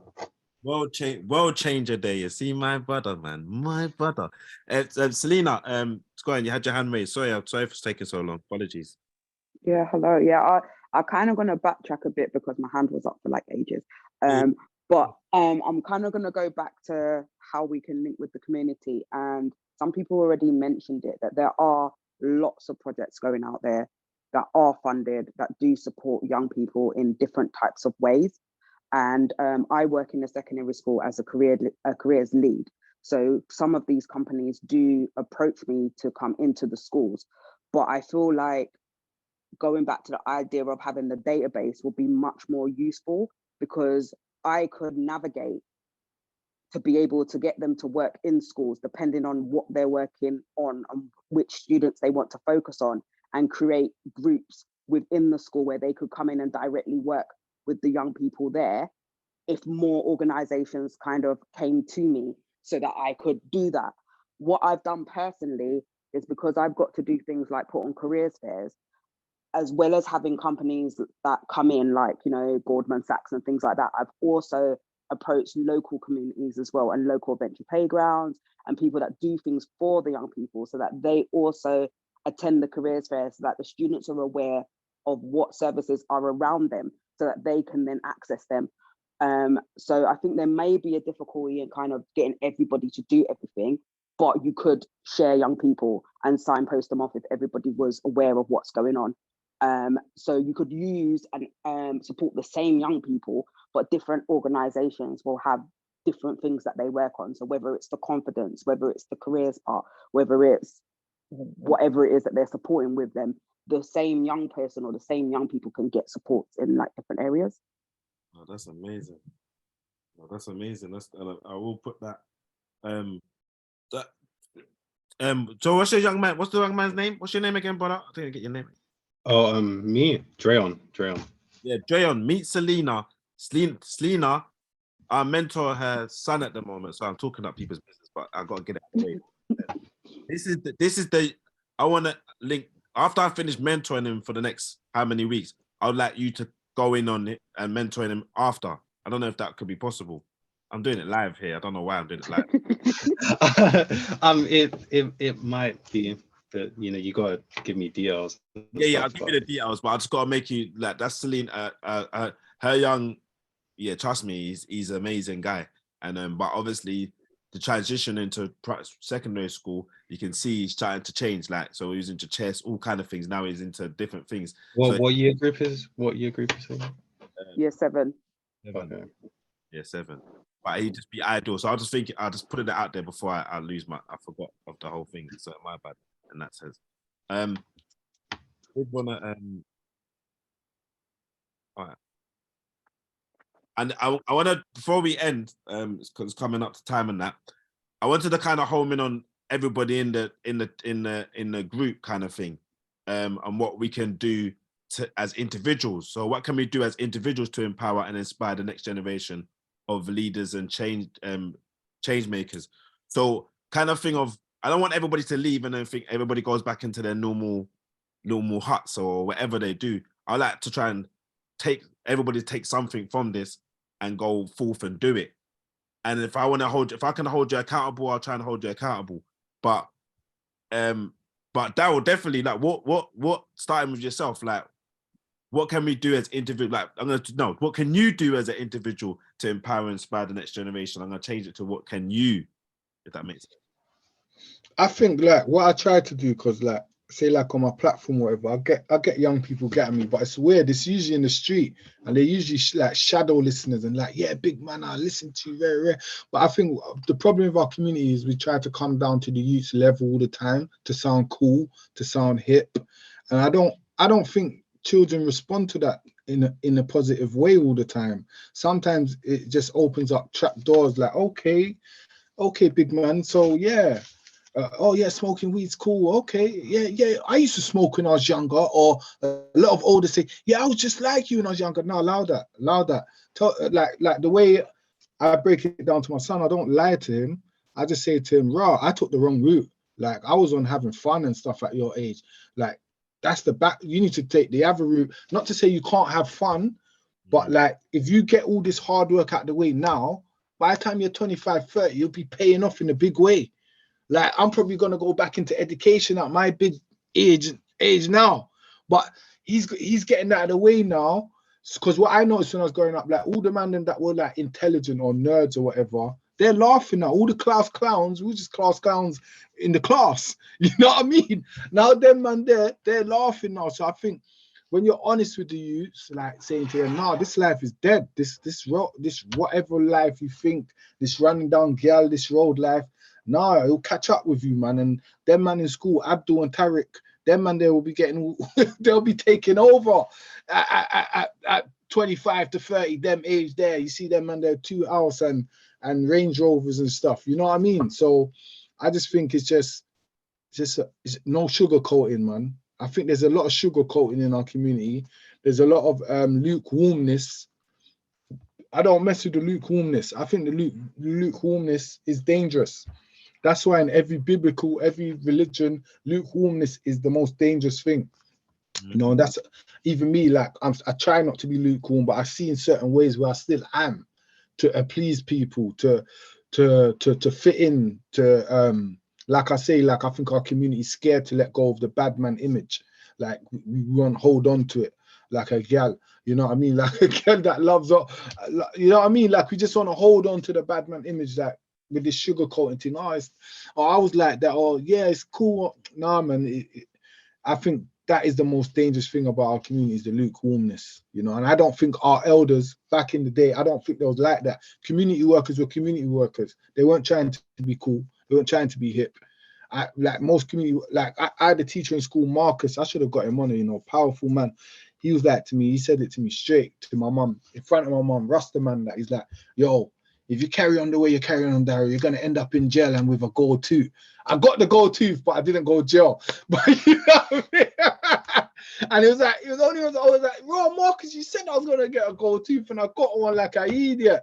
But he broke it. He was just, this teacher, Marcus, I think he's one of the main reasons why I didn't go to jail or nothing like that. He was just raw. He just told man how it is. You know what I mean? Like, and I think that's it. You have to give, because these youths ain't stupid. We think they're stupid when we're being lukewarm and we're trying to be cool. I see enough, man. Like, I'm not getting at no one. I'm saying my method is not to come down to the youth's level. Like, you know what I mean? I'm not trying to say, yeah, man, you listen to Digga D. Like, no, I'm not trying to come down to your level because I feel like I'm glamorizing it if I come down to your level. You know what I mean? So, yeah, I think. And what's that, to inspire the next generation of leaders? Make them lead. Enough old man don't want to pass the torch. Let them lead. Let them lead from a young age. You know what I mean? Give them the go ahead to actually lead. That's the thing. We don't want them to lead. We don't want to let go of the flame. And I think if you let them lead from younger ages, like look at the Black Panthers, the Black Panther Party, they was all young. They was all university graduates. They was young. So they led their thing. So I think if we let them lead from a younger age, that'll be more, because then they'll gain more experience within time. But if we just wait until we pass on the flame until like to the like Joe Biden's age and they're leading, you know what I mean? You should even be from, you can't fight and you can't run down the block. You shouldn't be able to lead. You know what I mean? I think, yeah, that's the problem. And like, how many young African leaders are there? They're all old, man. They're all like sick. There's nothing wrong with that. They should be guiding them or shadowing them, not, you know what I mean? Make the young people lead, man. I think that'll be powerful. You know what I mean? 100%. No, 100%. Few people in the chat, but I prefer if you did say what you're saying now. If you could, yeah, how can we, let's hold each other accountable in that. How can we, as individuals, inspire and the next generation? So anybody wants to come up, I can say something. Yeah, go on. Who's there? Go on, sis. Sabian. So I just recently joined. So thank you for having me.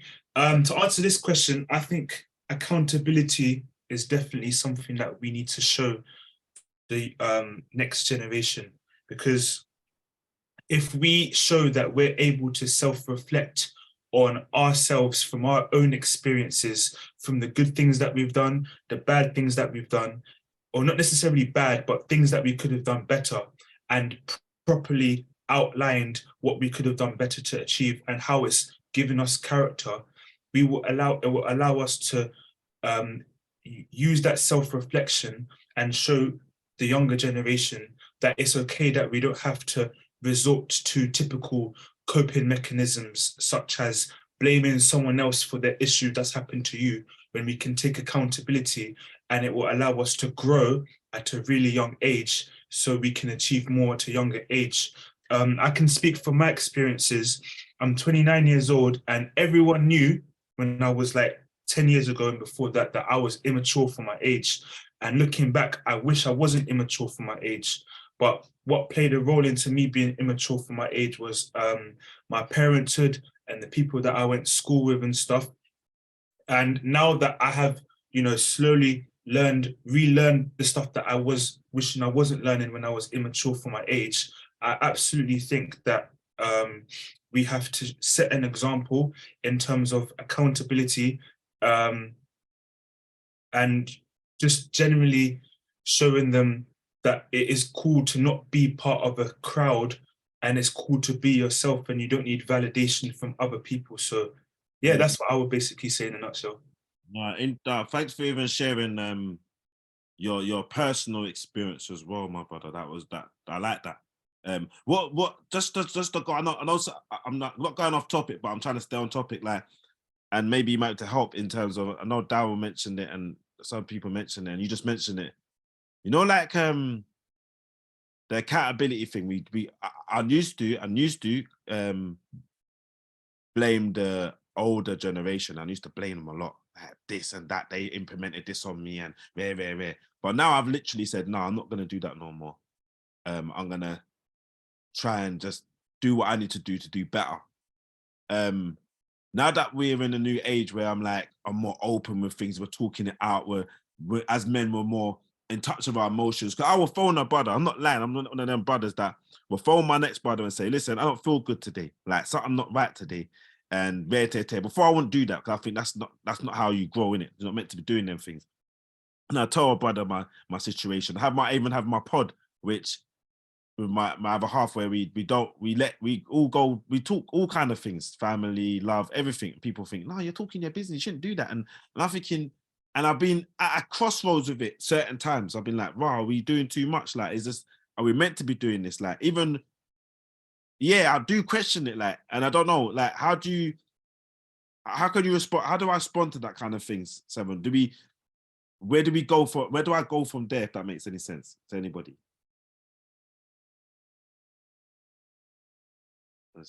My apologies, I kind of lost you a little bit. Yeah, go on. You didn't hear what I said? I heard parts of it. Oh, liberty, man. Was I cutting out, everybody? Was I doing cutting out? You wasn't cutting out, but wasn't clear on what your question is. Right, nah, like, all right, good, sis, you come up now. Like, we speak our business out now, innit? I speak my business out a lot now. Oh, yeah. I do a lot, like, I would say, this didn't happen back in the days, but I understand it now, and now I'm looking to change it for the better. That's what I was kind of think. But the older generation will always say, no, you can't chat your business. No, they've always kept this hush thing. I'm a new man where I don't keep my emotions in. Like, if I've got a problem, I'm gonna speak it out, and I'm gonna share it with someone that I can trust, and that I don't. Before I used to do that, but then, is it the right or wrong way? I don't know. This is where the thing is at the moment. Okay, I got you. If you want to go. Can I say, I've listened to you speak. Obviously, I know you and stuff like that. I've heard me and you've spoke personally, and I've heard you speak in your podcast, which are amazing.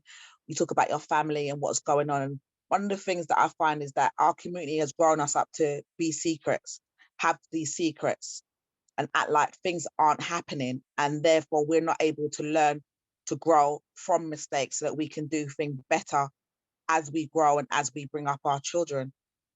I don't think that you say too much. I think what you say is vital to give people learning and understanding so that they can develop themselves and, and grow in areas that they need to grow.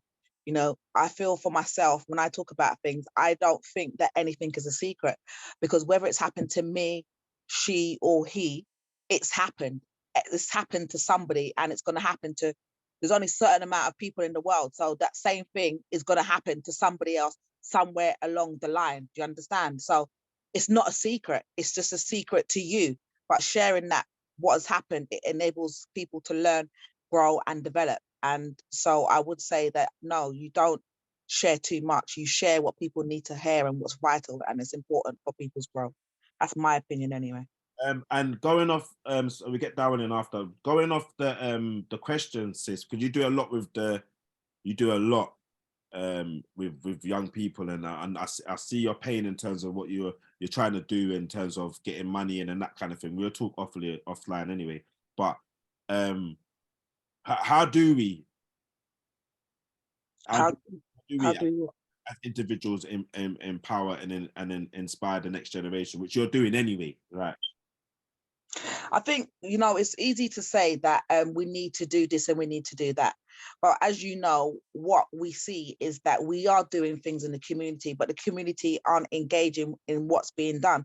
Parents aren't necessarily bringing their children to these events that are taking place.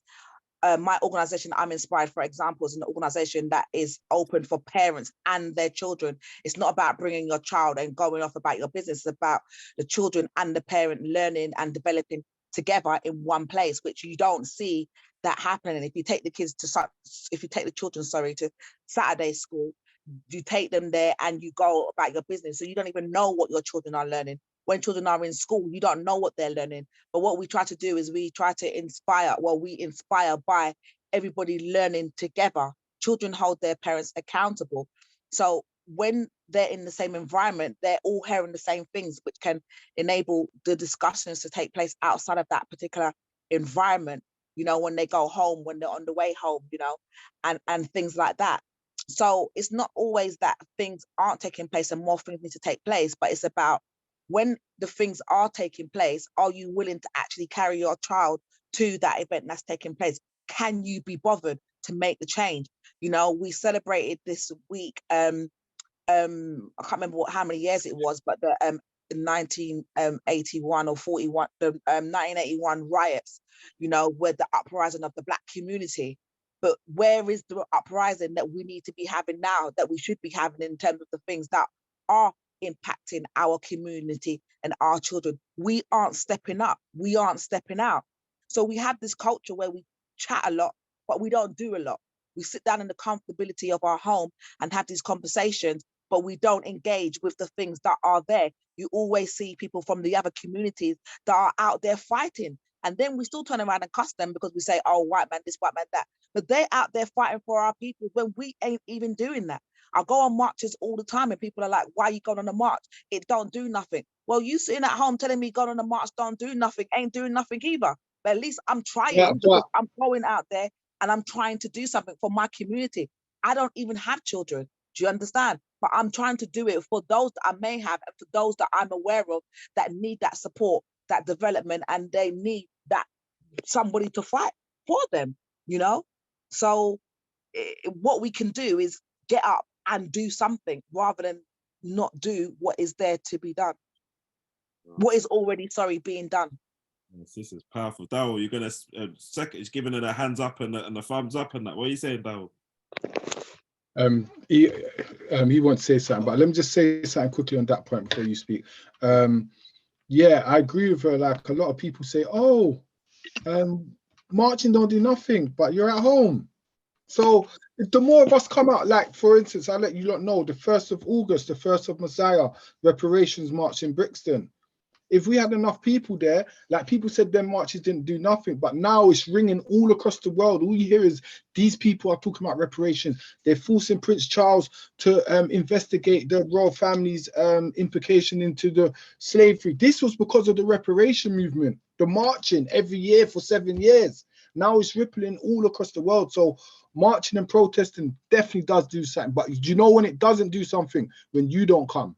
That's when it don't do nothing, because you weren't there. You get me? But yeah, I just want to add to that point. But it was Joe that raised his hand. What do you want to say?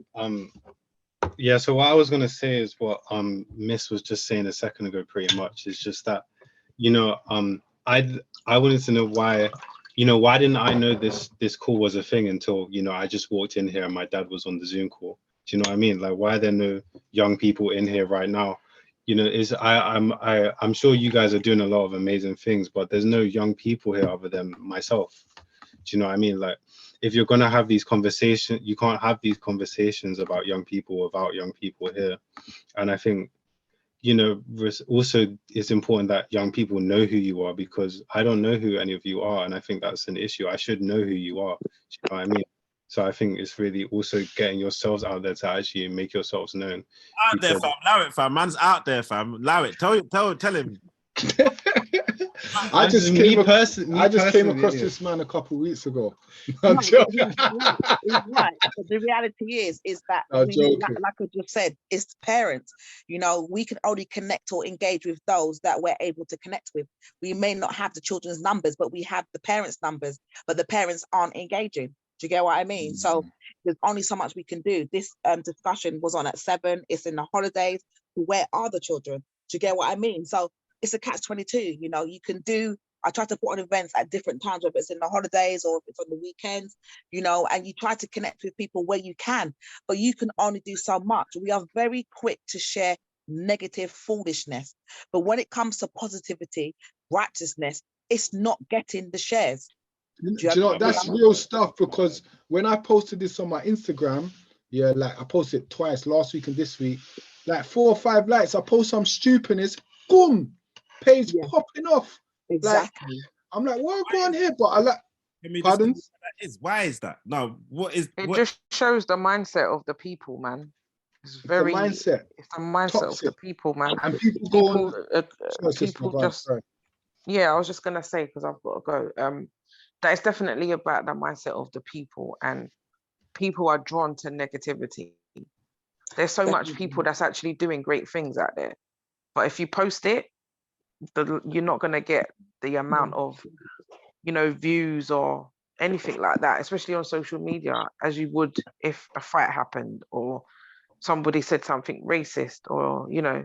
But if you're like, okay, I've got a program running for children, they're going to learn this, and this. People ain't sharing it. People ain't even bringing their children, but they're the same children that will sit there and say there's nothing for young people. Yeah, exactly. Do you know what I mean? So yeah, we need to take accountability, man, of like our behaviors that we're putting out there. I think that point that Joan just made, like, I see a lot of these things, but young people ain't in them. It don't make no sense. We need young people are social media. I'm kind of social media savvy, but if you got young people on them, you'll attract more young people. If young people just come in there and see bare big man, you get me, bare tough face man and bare beautiful women, they're not going to want to know what I've got on. They're not going to want to be a part. But if they see young people in there, they would want to mix. So that's why I say to people, we should do something like this. Was an accident, him being in here, not him being born, but him being in here.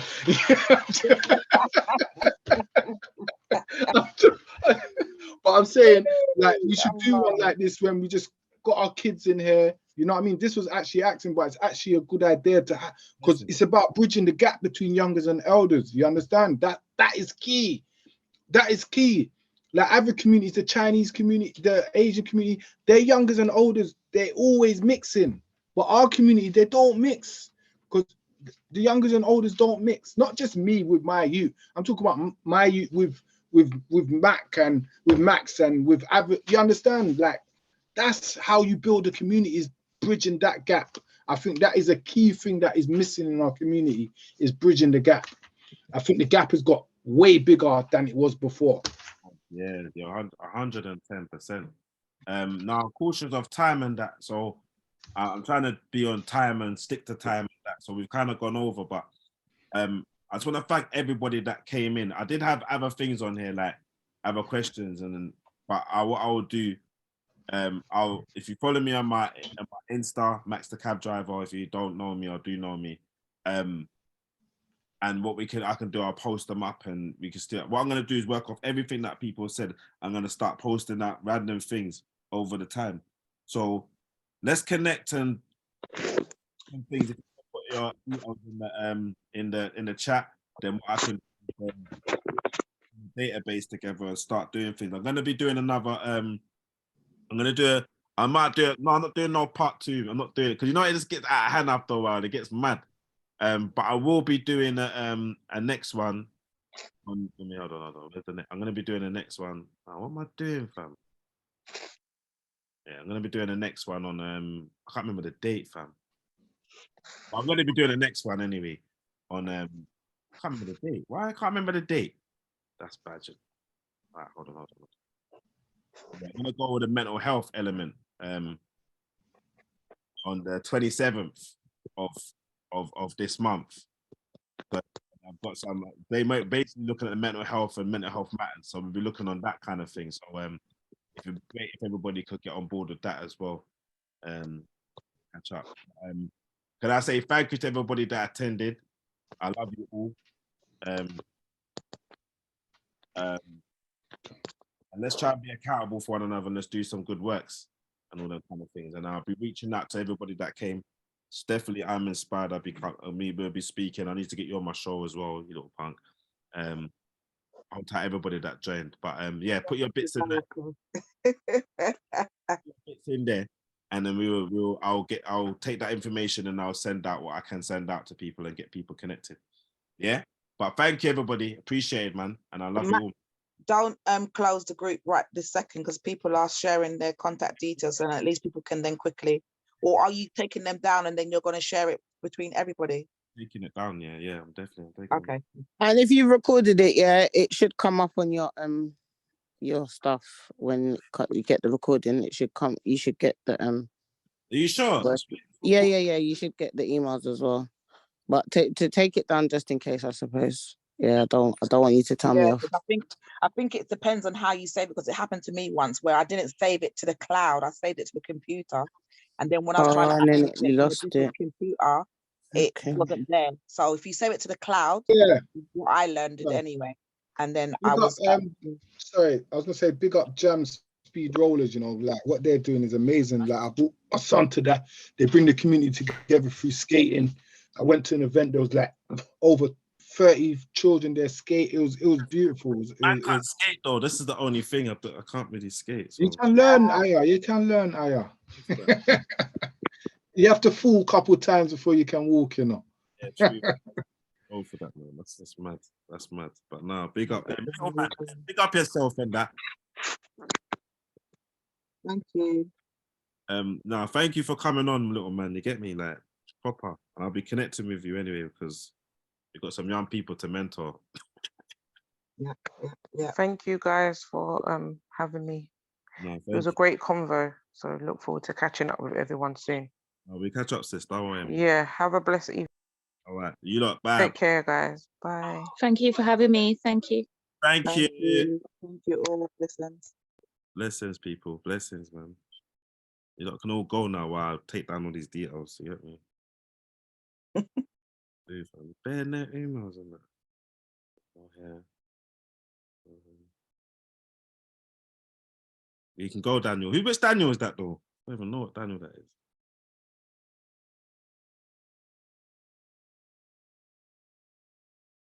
Daniel iPhone. Who's Daniel? Which Daniel is that?